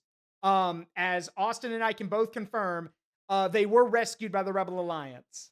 Yes, Uh, I believe it was. Where was it at? I know. What's the planet? It was on. it was on Kessel. Remember Captain Antilles swooped in with That's the right. yeah. That they when you go to that's right, because they were on the Imperial shuttles, and you Yep. take yep. Because I remember, there were prototypes that you find it was, not Wayland, it was the other Frasier. Frasier. Frasier. It was Frasier, you get the prototypes, and then you find this rescue the scientists, you can get more of them. So it's Yep. like, this is great. Mhm. Awesome. Alright, let's continue. All right. I actually wanna Go shift ahead. to a completely Yeah, go for it. different universe. Babylon 5 and Star Star Fury. Fury. Um, these are These are weird. these are weird ships, okay? Because they're like, "Mom, can we have X-wings? We got X-wings at home." Yes, because that's the only thing is they look like fucking X's. That's all. Some cool things about them. Okay, so the first thing is that they have amazing maneuverability in space. They can actually rotate 360 degrees while continuing in a completely other direction. They can strafe sideways, they can fly back, they can do all that. Yep. Okay? They can instantly that's the cool part about them, right? Now, they're very great dog fighters because of this type of maneuverability, right? NASA wanted to turn them to space forklifts IRL. I mean, fuck it, I wouldn't mind. I like Babylon Can 5. you Um, wait? I am forklift and Star Fury certified. yeah, can you imagine now I can the other thing is it looks very rugged. It does. It's pretty simple, it's nothing crazy. It does have 4 pulse cannons mounted on the engine pods. I don't know if you could see it from the image, but it does. And there are missiles on certain configurations of the Star Furies. Now, the other thing that I really like about it, even for its size, it has easy maintenance, by the way, and it does have a stable weapons platform. Okay, that's one of the things too, is because the 4 engine layout is like stationary, and more specifically, like it's where it's how it's made, right? It's stable, right? You don't got to Mhm. worry about your weapons going anywhere. Like, oh no, like if it's pretty simple, right? Mhm. Here's your problem. There's no shields on these things. There's no FTL capability. Oh yeah, fuel, by the way. Fuel is a concern. Wait, how are they fueled? What do they I, use I for I fuel? I gotta look again. I know that I can look. Hold on. Star Fury. They have limited fuel. Let me look. Where was it? What was it? I believe I gotta look at my Babylon 5 wiki page that fuck me. I want to say it was just like, where's it at? I'm looking at my list here. Um, I forget, but I know they talk about like it's limited fuel. Um, I think it's I think it's just standard. Am I wrong? I could be wrong. Um, I'll have to look at it I later. guess a I'm better trying to question look is through my how notes. how mu how long can they fly? Uh, Probably like as long, like I would say, like on the same tier as like the Sabers or the TIE Interceptors. Like they can do Hmm. those types of missions. I could be wrong, but they're mainly, but like there's a couple other things that would knock it down a peg. Um, the other thing too is it has minimal atmospheric capability. I'm not Yeah. sure if you know this, but the Star Fury is made specifically for space combat. Now Mhm. later variants of it do address this, of course, but we're talking about this particular Yeah. version. It isn't really hard to fly. Um, Literally any competent pilot can fly it. Um, but honestly, it's a very fun fighter, but like, Mhm.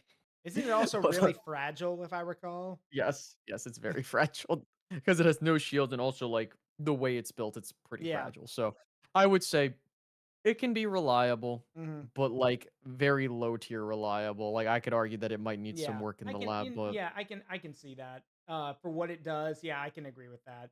Low tier reliable. Okay. So, my turn. Um, mhm. let's stick in the let's, stay in our, stay talking about our fighters real quick. Let's talk about Admiral Akbar's pet project, the Yes, B-wing I real fucking quick. love it.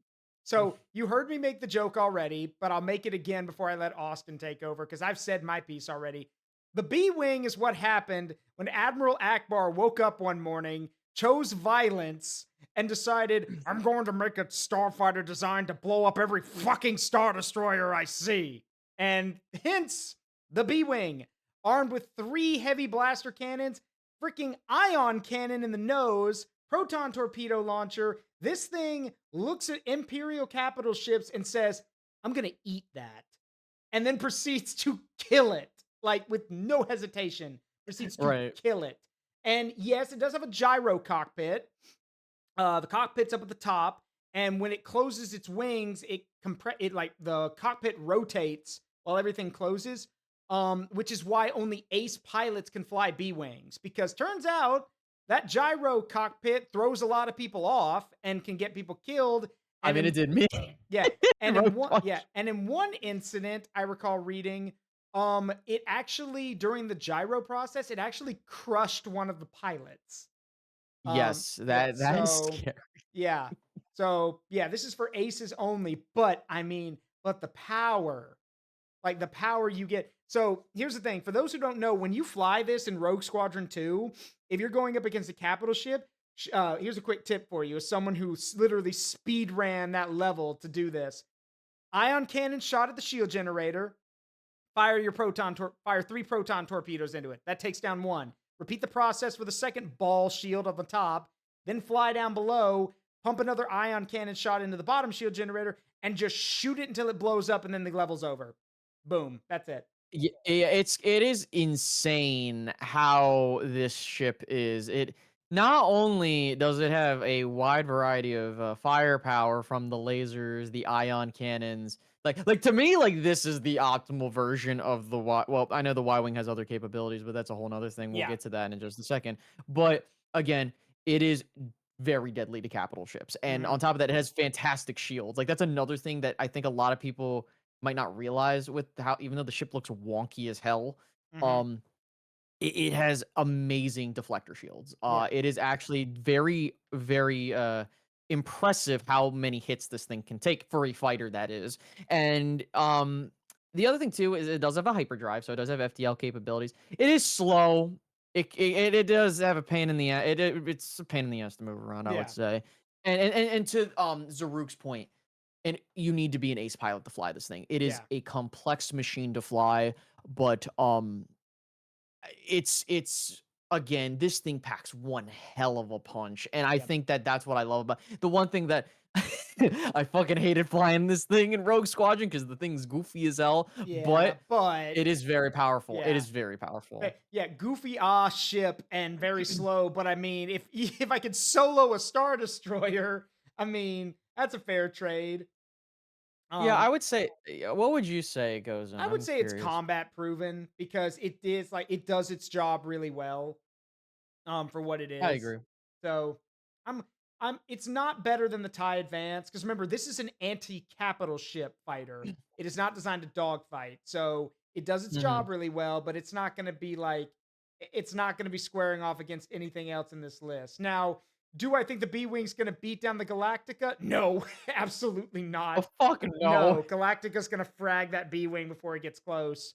Uh, But again, remember, for those who don't know, remember the prototype of the B Wing had a giant beam laser that could cut through ships.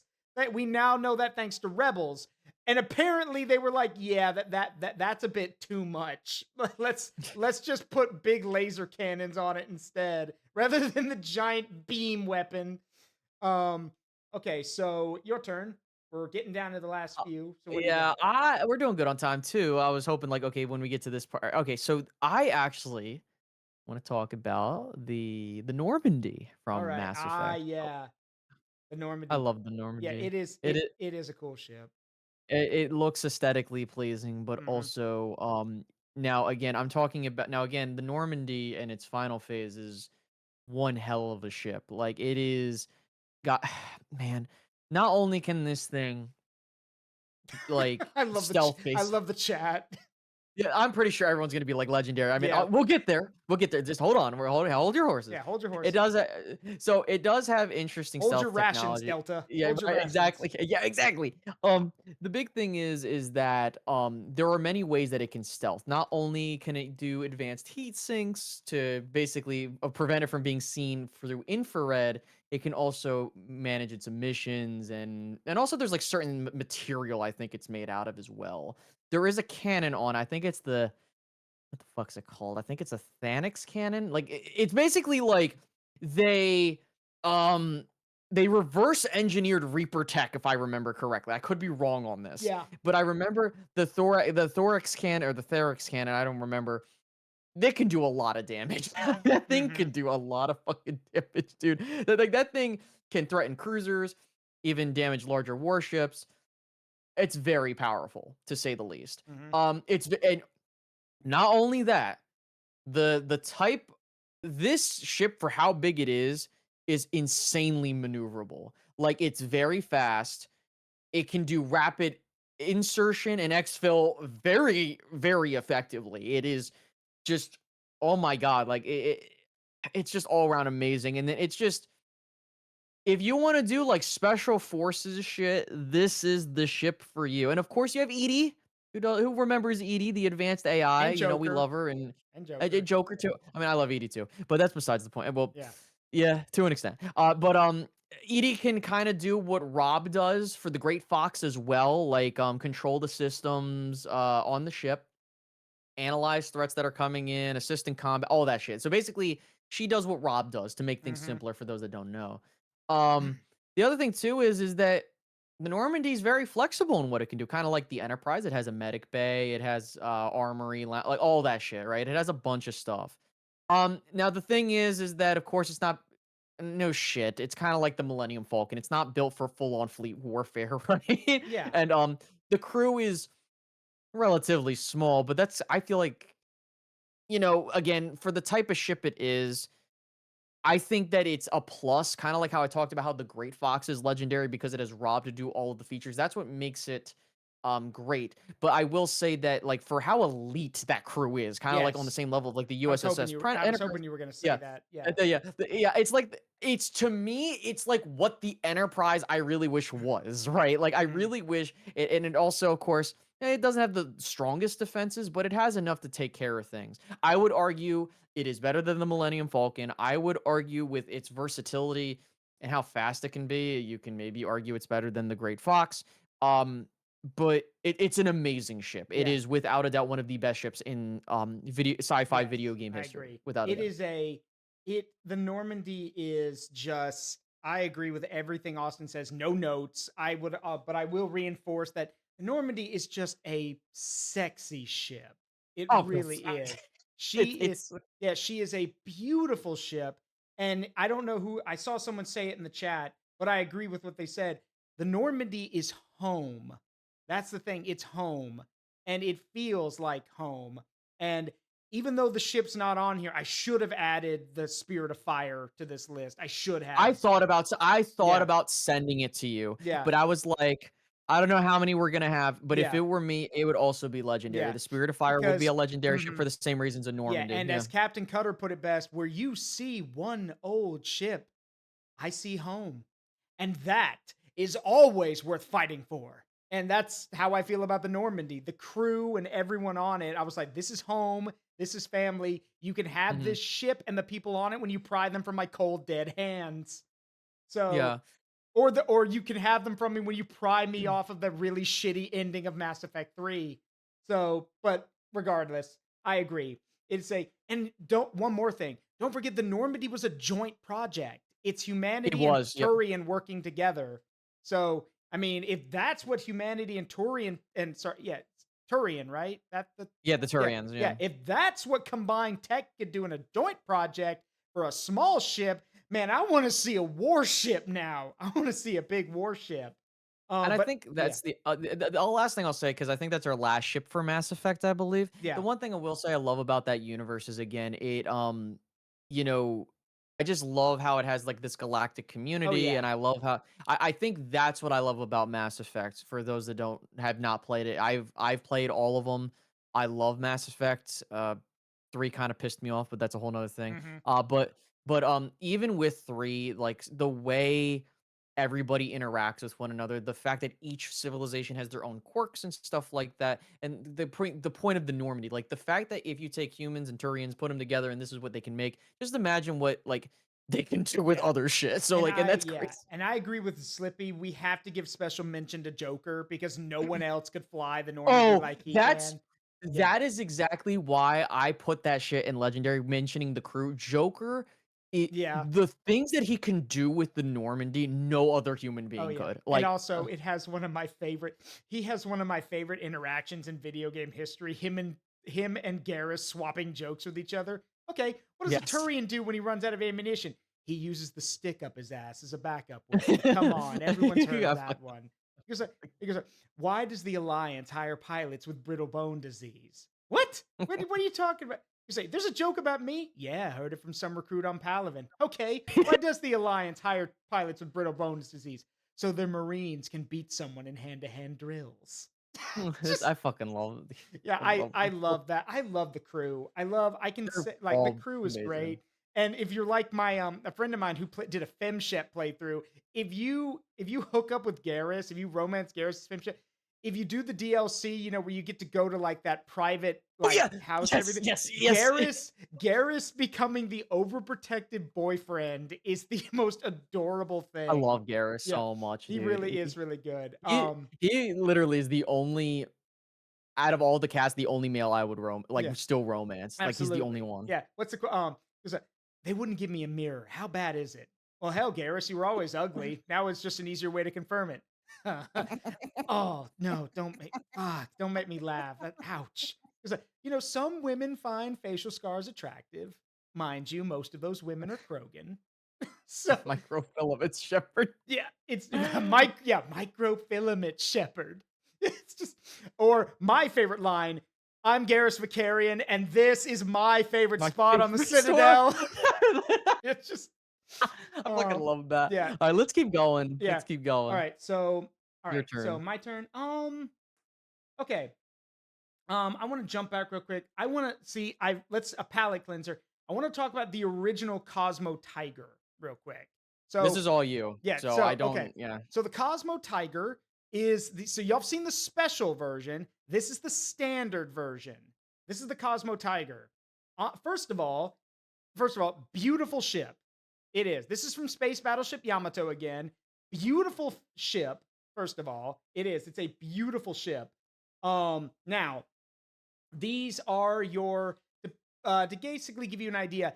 Uh, like Austin said, these are basically your F-15s and F-16s. These are launched from the Yamato to do air-to-air combat and to basically do standoff engagement, where they fire their weapons to engage capital ships or stuff like that. They can dogfight, but their primary role is to basically go out and blow shit up. They have 8, yes, 8 nose-mounted cannons, and then aside from that, it's whatever other weapons they want to slap on there. You want air-to-air missiles? You got it. You want a nuclear-tipped weapon? You got that too. They can do whatever you need them to do. They can fly in both atmosphere and in space. And the crew and the pilots, here's where it gets kind of silly. The pilots are there's 2 fighter squadrons on the Yamato. There's the Tiger Squadron and the Zero Squadron. If Zero Squadron are the elites flying the Cosmo Zeros, then the Cosmo Tigers are flown by everyone else, and those guys are like you can actually see them to the right, that upper picture on the right side just above my head. They are um where do I even start? They're basically they're all a hoot. They are like these guys will come back from a mission in the anime and in the movies, and if they've gotten a kill, they literally get to take shots. They literally Mhm. take shots for their kills. They are just and they're all again, they're all very masterful pilots. And what's cool about it is that at least to me, is that it's also a really realistic starfighter. It looks like a modern fighter plane that was just put into space, and I dig that. It just looks really cool. Fun fact: it's partially inspired by an American made and Japanese flown real life fighter plane. I believe it's the F5 Tiger 2 is I believe what it's Okay. called. So yeah. Now that's what's up. Hmm. Yeah, wherever you wanna put it, I have Yeah. nothing to say because I don't Yeah. recall much of this Yeah. particular Yeah, one. want a railgun? Shit, why not? Yeah, you can have a railgun if you want on these things. But their primary job is just to, go out and blow stuff up. And they're pretty good at that, as you can imagine. Mhm. So with that, I'm gonna keep it where it is at the bottom of reliable, because They do get blown up. Not all the time, but again, they do get blown up. They're not invincible. Uh, So it's your turn. okay, I think we're gonna go to Halo for a little All bit. We're right. gonna go with the Charon class frigate. All right.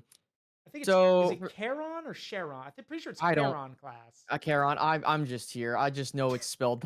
Yeah, it's It's the Greek. forward It's Ontodon, Greek. whatever Yeah, the it's Greek. it's So it's Charon. it's Charon. Okay, whatever. Anywho, this is a very iconic ship. If you've played Halo, you know the Forward Onto Dawn. It's a beautiful looking ship to say the least. Now, one of its main weapons is the magnetic accelerated cannon, or the Mac cannon. If you've played Halo, you know what I'm Mac talking about. rounds in Mac atmosphere, rounds Austin. sphere? Yes, of course. Fucking but for those that don't know what the Mac cannon is, it basically fires a tungsten slug at extremely Yeah. high velocity. Yep. It's what, by the way, like we have another ship on here that uses that, but like again, the Mac cannons are basically the capital ships of the choice of weapon for many of the capital ships and larger ships of the UNSC fleet. Mhm. Now, what's interesting about this ship is it's a smaller frigate, of course, but it has a very good purpose. It's supposed to help with marine deployment, of course. Like obviously, it has your things from your Scorpion tanks, your Warthogs, Pelicans, you name it, like even personnel. I think that the main thing is it has good all-around armament. It has point defense guns, which is a big plus for me. It has some smaller weapons here and there in the Archer missiles, which you see it in Halo 4 really, like, you use the one to try and blow up a, well, I think it's a nuke, but, like, but point being is they do I think they have some nukes on there as well, if I remember. Yeah, they But, do. like, yeah, I know that, I know the bigger ships definitely do, but, it's multi-role, right? Like, that's it's like a jack of all trades, like, again, they can help escort, do recon, deploy troops if needed. You see that in Halo 3 when you are at the Ark, and the Forward Onto Dawn comes in and, gives you some tanks that beat everything, of course. Yes. Tank beats everything. Tank beats The main thing everything. is yeah, I fucking love that. My thing is that, it doesn't have any energy shields at the now. I'm specifically talking about the variant in Halo 3. Like that's the furthest I'm going with this. Okay, obviously, if I include things from Halo 4 and beyond, you start seeing shields being developed and put into the UNSC Yeah. ships. But it relies some heavily on armor. Obviously, in longer engagements, it has issues because you kind of see this even when they're going like because you actually have one of those types of frigates. This was the one I was talking about when you have the sabers that Mhm. you go to try and commandeer a Covenant ship. Even that ship got blown up because Yeah. of the long engagement it had. And keep in mind, that is one Covenant ship. Yep. These things are not meant to do one-on-one combat like that. Yep. They are pure like we're here to drop shit off or you need a bunch of us all together to kind of do some damage. And that's usually what the humans would do when it came to dealing with the Covenant is if we can outnumber one of the ships, we can maybe take Yeah. we can take one down, Yep. right? Um Also, the Mac cannon takes a really long time to charge, respective to the other weapons here. I would say this: it is definitely a reliable ship for what it's supposed to do, Mhm. but I would not put it in combat proven. This thing Yeah. cannot last against many of the other things on this list, let alone we Mhm. have like a Covenant ship on here.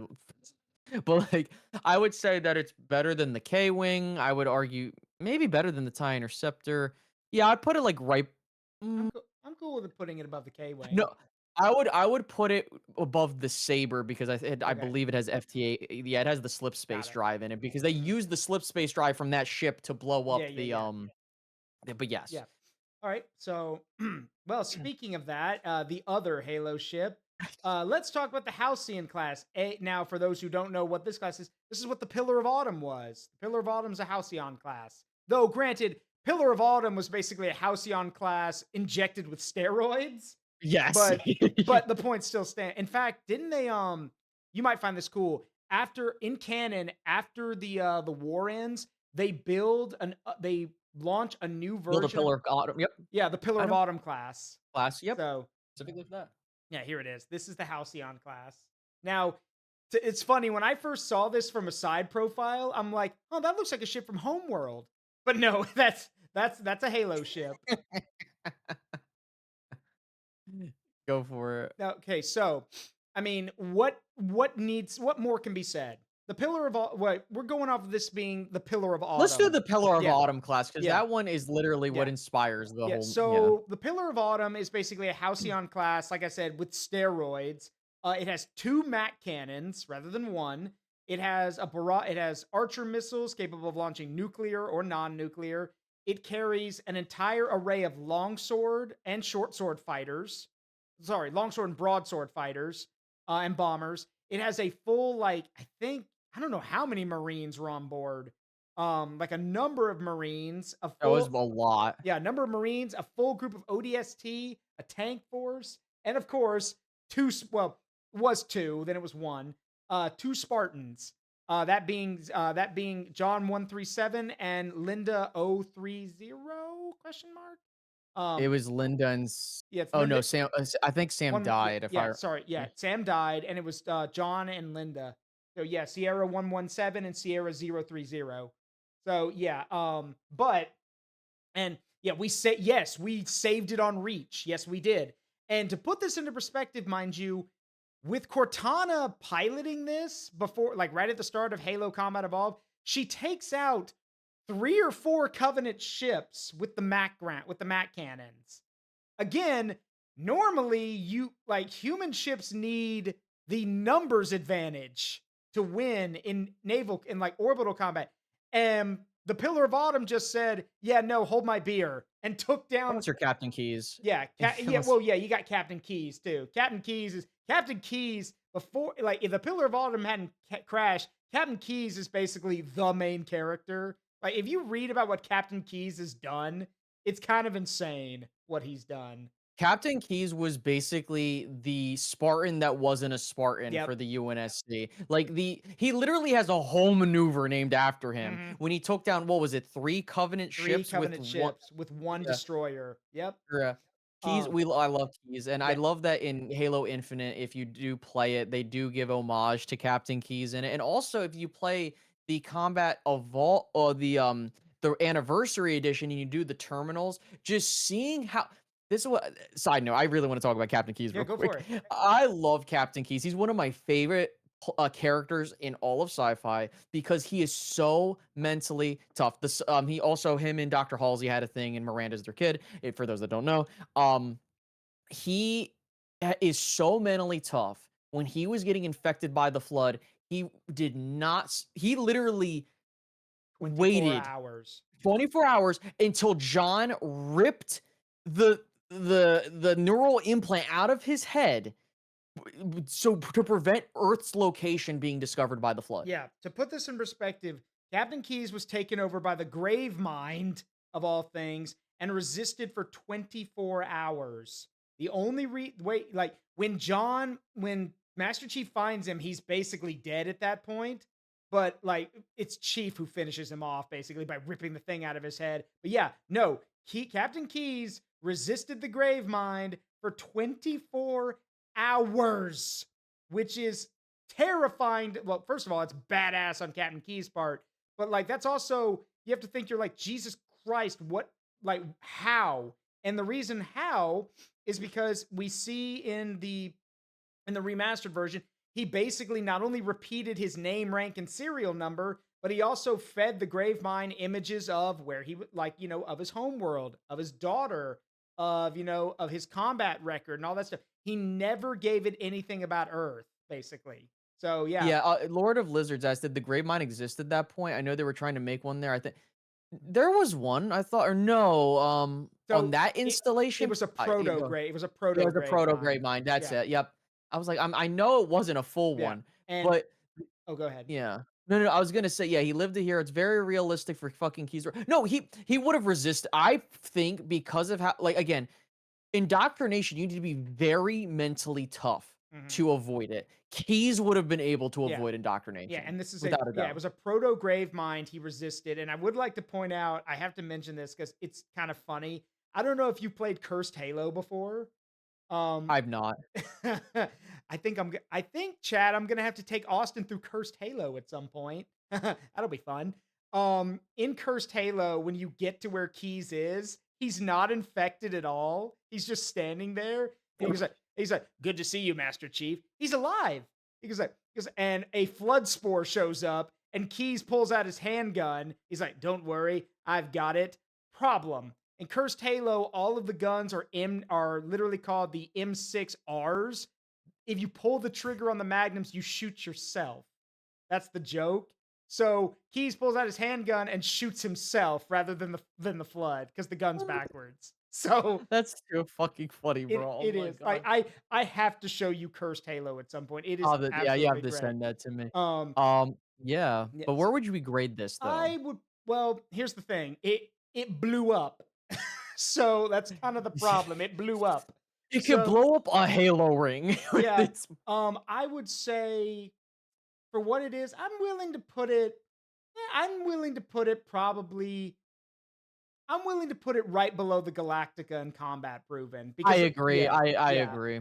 because Mhm. it did all of that and more. So, um, what was your favorite weapon in Cursed Halo? You know what? I'm not going to answer that because I want to play Cursed Halo with Austin. So if I spoil it, you know what? I'll just say the D20 grenades. The D20 I'm not gonna grenades. know what that is until I play it, so Yeah, the you don't have D20 to tell me, grenades are my chat. favorite. That's great. All right, your turn. Hmm. Hmm. Do I wanna?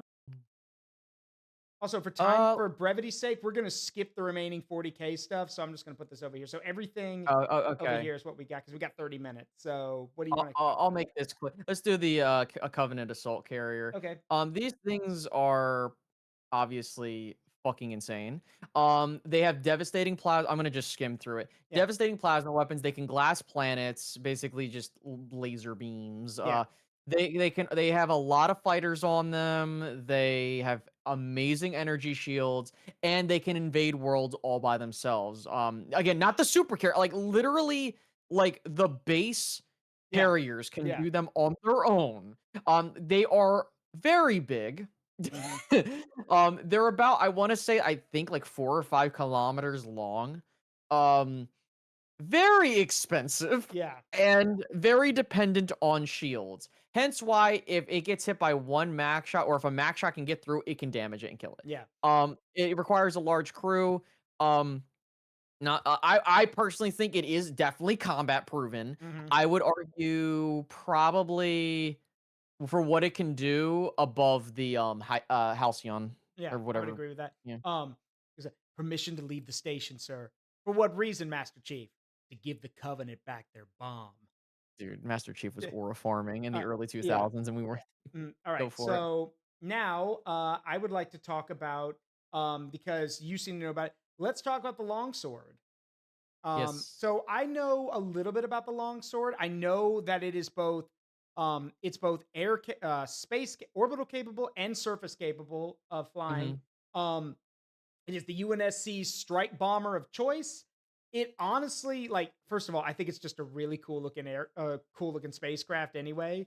Um, but that's about, and I do. Oh, right. I also know that in lore wise, the longsword was used for as the test bed for a lot of prototype weaponry, like the cryo bombs and a bunch of other stuff that the UNSC tried but was never able to use properly. Yeah, this is the thing that deployed it. And I believe it's also transport capable. I believe it can transport people if it needs I can to. help out. Yeah, yeah. So it has a bunch of it can do a lot of things. It can do one-on-one fighting. It can be a bomber. It can take on ground targets, and it can even assist during capital ships. That's the thing I love about the longsword. It's one of the most versatile fighters in all of Halo.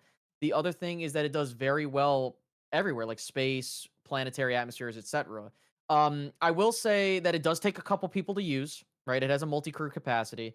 But the thing is it's very big. It's a Yeah, very it's a big very ship. big ship. Yeah. And it has no energy shields, and it's pretty expensive. But all things considered, to kind of rush through this, um, I think that it is combat proven for what it is, and I'm not just putting it in there. Like, no, it because its versatility and what it can do, it's combat proven. But I would probably put that like below the B wing, like the literal Yeah. right below the B wing. Yeah.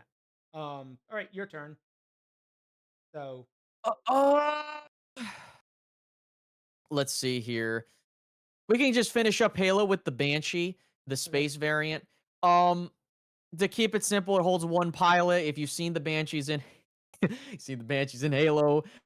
This one it has a bit more powerful weaponry, has a fuel rod cannon, has the twin blasters. They're easy to kill. Like even the sabers can kill these easily. I honestly think they need some more work. But then again, there are tons of them, Yeah. I will say. Why does Um it kind of look like? Why does it kind of look like a scrungly alien, like holding two weapons with its arms, like right in front of its face? I yeah, just that's the reach variant. It looks very odd, but those things are everyone's saying it. They're cannon fodder. They're yeah. fucking pathetic. It needs work. It's better than the TIE fighter for sure. Hmm. But yeah, it needs some work. Okay, so we'll put it above everything in the scrap section because yeah, Yeah. bordering on that. Okay, so there is something I want to talk about. Let me Hmm. actually pull this up real quick. Hold on. I want because there's something I want to say about it because it's Well, just really well done. Um, see, hang on. Where's the there's a really good quote that I want to read because I want to talk about the Naboo starfighter, the yes, N1. okay. But I there's a quote that I want to read about it. Um, let's see. Is it this one? Hang on. I want to make sure. Let's see. Because I might be able to play it. Y'all might be able to hear it over my microphone. Let me see if I can get it. Hold on. Let's see, hang on. Is this it? Yeah, yeah, here it is. I don't know if you'll be able to hear it, but I'm All right, gonna let me play. hear. Yeah. See. Oh, come on. What ship could be so amazing that you wouldn't realize you were in the middle of a space battle? I think I barely heard Yeah, that. cut to the N1 starfighter. Yeah. What ship is so amazing that you wouldn't notice you were in a space battle? That one right there. And he points to the N1. Um, and Vader, like, I'm trying to think, how does he see? Yeah, if you haven't seen it, it's called Vader's Joyride, where he shoves. It's a Lego Star Wars thing. He shoves these stormtroopers out of the way, and Oh, yeah, that's what it is. yeah, I thought yeah. this sounds familiar. And he says it best: the N1 Naboo Starfighter, an old Republic classic, pristine, still has the chromium undercarriage. I must fly it. That's how I feel about the N1 Starfighter. Yeah. It is a classic design. I love the sound it makes whenever it flies over, just that screeching It's so sound. iconic. Yeah, I it gotta play is. Star Yeah, Wars Starfighter again. yeah, it is just it's a beautiful ship. It really is. And the fact that it still sees service even after like the fall of the empire says a lot about it. So, No, this is pod racing. I agree. yeah, now this is pod racing. Um so I'm willing to put it like I don't know what you well, what do you know? What do you think about the shit about it? I honestly love it. I think that for what it can do, I mean, shit. Like I think it has the torpedoes. I mean, you've seen it be used for a really long time. Granted, it's Naboo.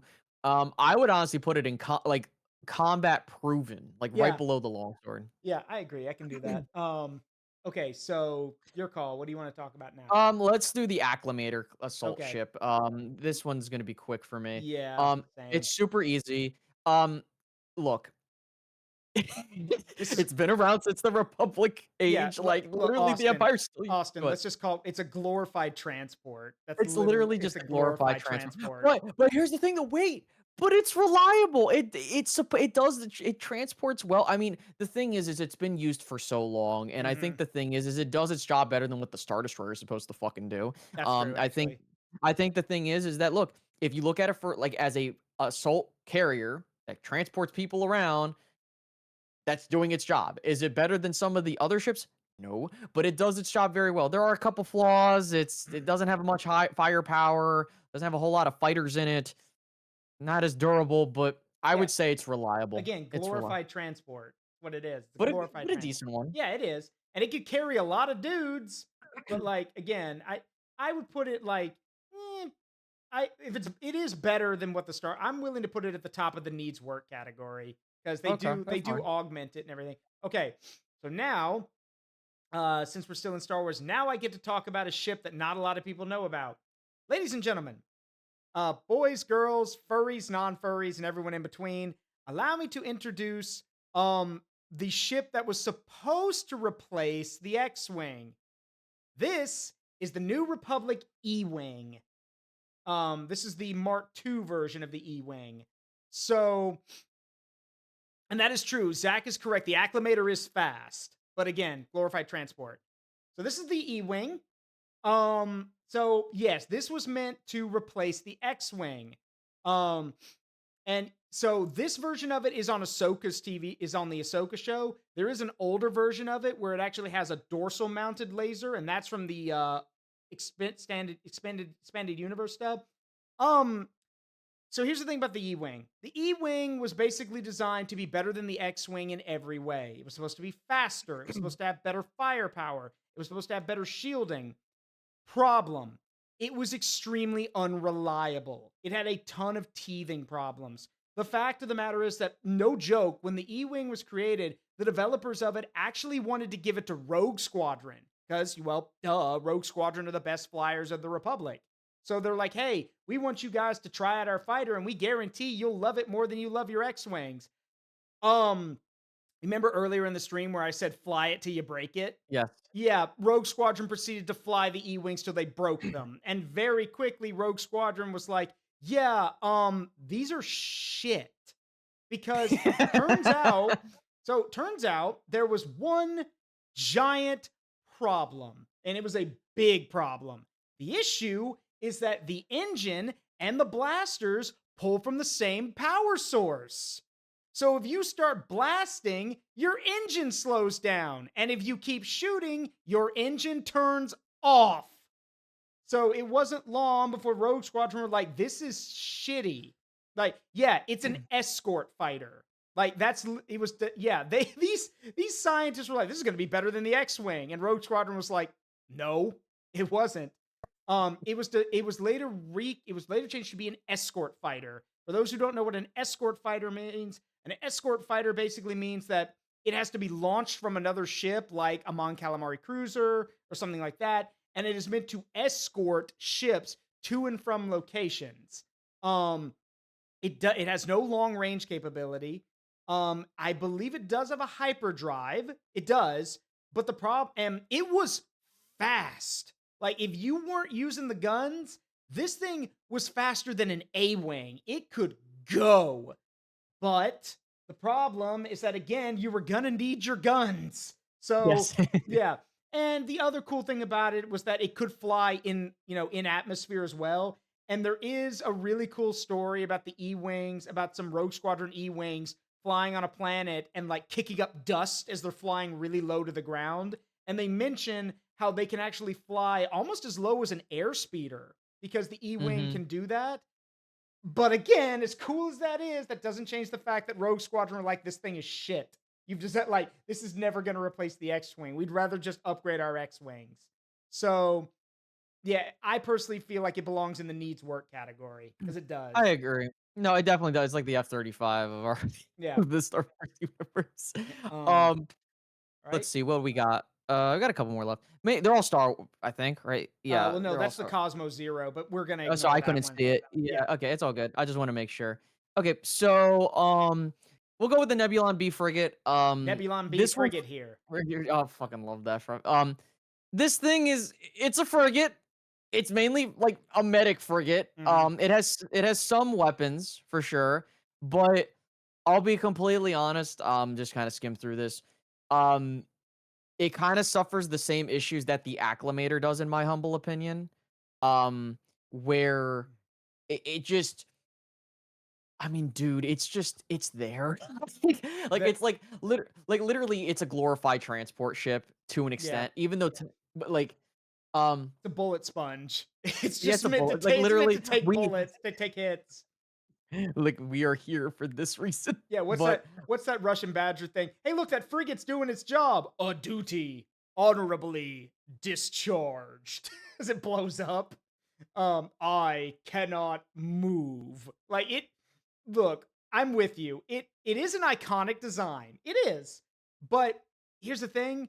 Because you've modded the game before, you probably see, there's yes, a Mark yep. II. Oh, I know. I Yeah. played the Mark II. That thing looks fucking awesome. Like Yeah. I love that shit. So yeah, no, this is like this. No, it does have turbo lasers, and it is quick, and it does have some good shielding. But again, this is a frigate. It is not meant to brawl. So Yes. Even in debt, I still serve. Yeah. Um, Yeah, it's the same as the Great Fox. yeah, Well, no, I would argue Jesus Christ. I would argue that the Great Fox too, at least, well, no, no. at least the Nebulon Yeah. B frigate can fight back. Yeah. But I think it needs. Cut this thing out, scrap it. I would scrap it. I Yeah. fucking I would I have to mention it's funny someone says that you could Delta you could literally apply that line to James McCloud now even in debt I still serve because didn't yeah. people saying he took out an 80-year loan for the Great He took out an Fox? 80-year mortgage on the Great Fox so that Jesus. and I believe if Fox is 18, I'm gonna guess like they're like not even a fourth of the way through that loan. No, there's Um, actually there's a comic I need to show you. I don't know if you've read the Ask Star Fox comics before. I There's a have. comic okay, so you know the comic. For those who haven't seen it, there's a comic where Crystal asks Fox about getting married and he's laying Yep. there with this pained expression on his face and he's like, "Rob, how much more debt do I have to pay off?" And Rob Yeah. mentions that he's got like at current rate of gain, it'll take another 3 years. And he's like, okay, great. He's Yeah, just yeah, at least well, the thing is like, I'll joke around real quick. Like I always get joked around my audience where they're like, "Oh, he's gonna get the mortgage when he takes over Star Fox. Like he's gonna have to pay the Great Fox's mortgage." And I'm like, "No, because he'll be paid off by then." Well, he'll hand me down the Great Fox too. I mean, yeah. I mean, there was a I made the joke with my girlfriend about our two Star Fox characters who literally the group is called Stellar Romp and they literally Mhm, drive around in this scrapped shit like this scrapyard ship that they cobbled together. And mhm. yeah, like it's a piece of junk, but like the main thing about it is it's like, yeah, but it's our piece of junk and we make it work. And the running joke has always been, now that I know the new lore, ever since I found that out, the joke has always been, yeah, it's a piece of junk, but I don't owe money on it like James does. So that's Yeah. always been the running Uh, joke. All right. So now, okay, let's talk about the workhorse. We got to talk about the Y Wing. yes. Um, so the Y Wing is the workhorse, is one of the workhorses of the Rebel fleet and she is an old, old, old warhorse. Remember, the Y Wing has been around since before the Clone Wars. It was old during the Clone Wars. It served during the Clone Wars. And then as the Clone Wars went on, they stripped more and more and more of the excess stuff off to now you've basically got a skeletal frame of the thing. And even then, it can still take a beating. It still has a ton of firepower. We're talking heavy laser cannons, ion cannon, bombs, proton torpedoes, you name it, it does it. And what's even crazier about it to me is that it's also got an astromech, and the shields are like, gah.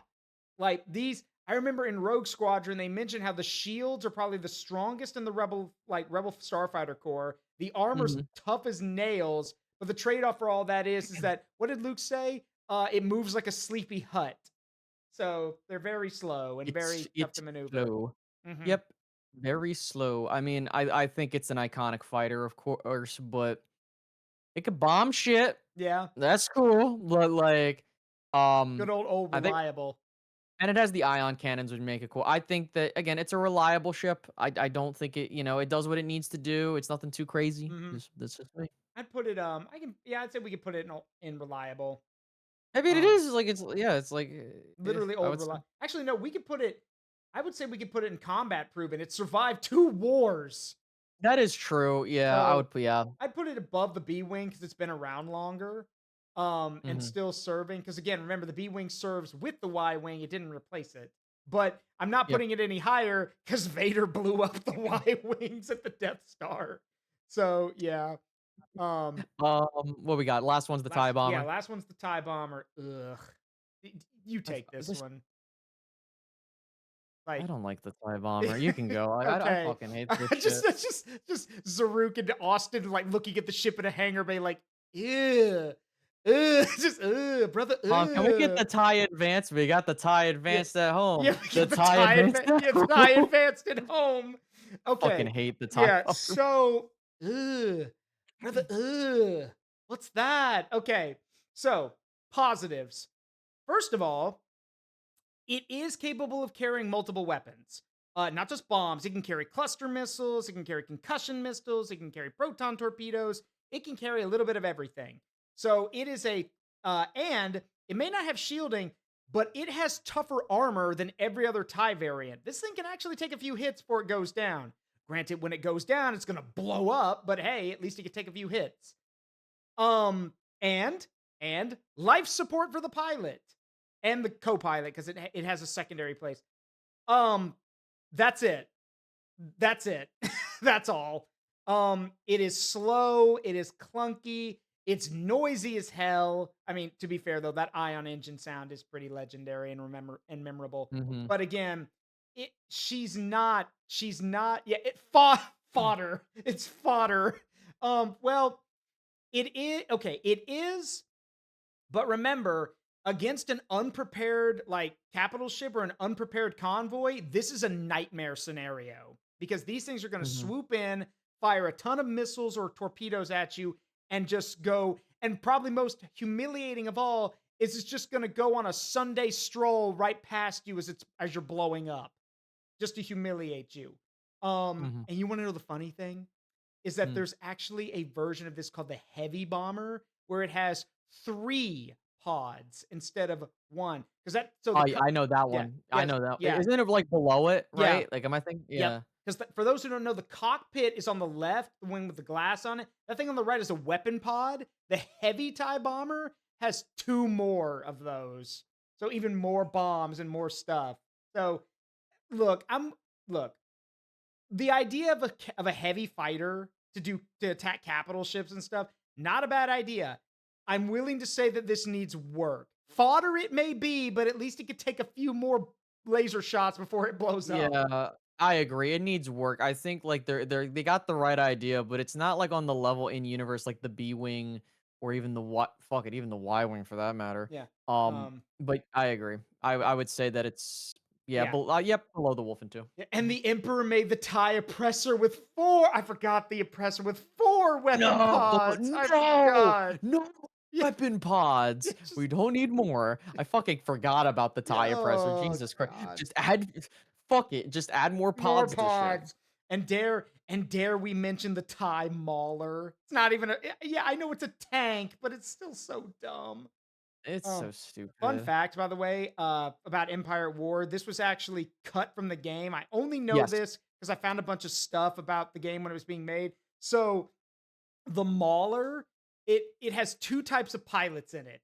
There's the normal pilots who who are just armor crewmen who drive the tank around. Those guys are normal guys. Yeah, yeah, yeah, yeah. The other guys are literally prisoners or penal soldiers who are literally told drive this mauler into battle and blow yourself up. Like they're not told to survive. They're just told drive it into something and blow yourself up. Like they're told blow yourself up. Which which for those who don't know, the TIE Mauler has a self-destruct button, which takes out a ton of stuff in the game. But yeah, no, apparently in the cut stuff, it was going to be mentioned that some Mauler pilots are literally penal soldiers who are told, okay, you want to make sure, like, you're not going to survive this, but if you want to make sure your family and your friends don't suffer, drive this into that rebel formation and blow yourself up. Right, honestly, it's so fucking crazy. It's just, But, yeah, I mean, this is a pretty good list, yeah, I I would say. agree. I mean, we talked about each one Hmm. well, until the end very Yeah, extensively, and I think this is fair. yeah, I I agree. mean, what do you guys think in chat? Good list. Good list, I would hope. I mean, And fuck. Like and I pray you get a lot of clips out of this because we had a lot of fun making fun of stuff. Like one of my friends is telling me right now, he's like, if I had any animating skills, I would literally animate you and Austin kicking the shit out of the command Great Fox, just like yeah, like that fuck that just thing. like that JoJo scene of them kicking the dude on the ground. Yeah, I'll probably get a bunch out of this for sure. I'll put it on YouTube, and then Yeah, you might see it on his end. yeah, But, this was fun. I This was agree. very fun. Next we'll have to do Cursed Halo. I'll see if I can convince Austin to try Let that.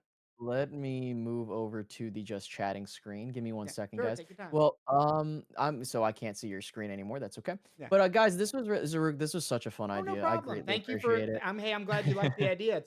We really bounce off each other really well and it worked out Yes. really well. So, I'll leave you to say goodbye to your community. I'm gonna go say goodbye to mine. So thank you very much for Um, this. We'll have to do it again sometime. yeah, yeah, no problem. In the shared chat, I think I dropped my Discord. If you want to join in Oh so you don't miss yes, out streams on my end, or I need to Zaruk, if do you want to that drop too. yours as well. Yeah, I'm gonna do Yeah, that too. it just it's free. It doesn't cost you anything to get into my server whatsoever. Um, I will say this: if you want to support both of us, be sure my community, please be sure to go follow Zaruk and vice No, I versa. It's appreciate it. awesome to get. Yeah. Um, yep. And then I'm just trying to think, is there anything else? And then yeah, I mean, I have my stuff on YouTube. If you guys want to see some cool content, whether you like it or not, I don't really care. You can go subscribe to my YouTube page. It's free. What I'm gonna go ahead and do, Zaruk, I'm gonna go ahead and sign off on my end, and I'm gonna raid somebody. Yeah, I'm probably gonna do that too. Okay, so I will. Is it okay if I drop out of the call, or Oh do you want yes, to? yeah, Yeah. absolutely. I was gonna do the same. So I'll talk to you later. Y'all have a great night. Yep. See Have a ya. good one. Okay. See ya. Bye. All right, that's gonna do it, everyone. I'm gonna close VTube Studio real quick. Um, so we can let me close this too. Exit full screen. Here we go. So that's gonna be it for tonight. We are also gonna whoops, let me turn that off. We are also gonna go raid someone. Give me a second to turn this off. There we go. We are also gonna go raid someone. So with that being the case, let me see if I can find us somebody to raid real quick. Hope you all had fun. Uh, Austin is super cool and fun to engage with, as y'all saw. So let's see who we can go say hi to tonight. Um, you know what? Let's go say hi to um. She was in here earlier. Let's go say hi to Hexdoll. That'd be fun, right? Yeah, we'll go say hi to her. She's playing Monster Hunter Stories 3 as well. But Hexdoll is one of my longtime friends, so let's go say hi to her. Glad you all had fun. Let's see. Here we go. All right, let's get this raid started. As always, it's been a privilege and a pleasure to entertain all of you. I hope you had a great time. I've been Zaruk Windcaller, and remember that the memories we make in life, good and bad, make us who we are. Don't trade them for anything. Remember to join the Discord by typing !Discord in the chat so you can get a link to the Discord. Check me out on YouTube. There's Zaruk VODs for all the streams, and then Zaruk Clips for all the shorts that have come from those streams. That said, love you guys. Talk to you all later. Have a great night. Bye bye.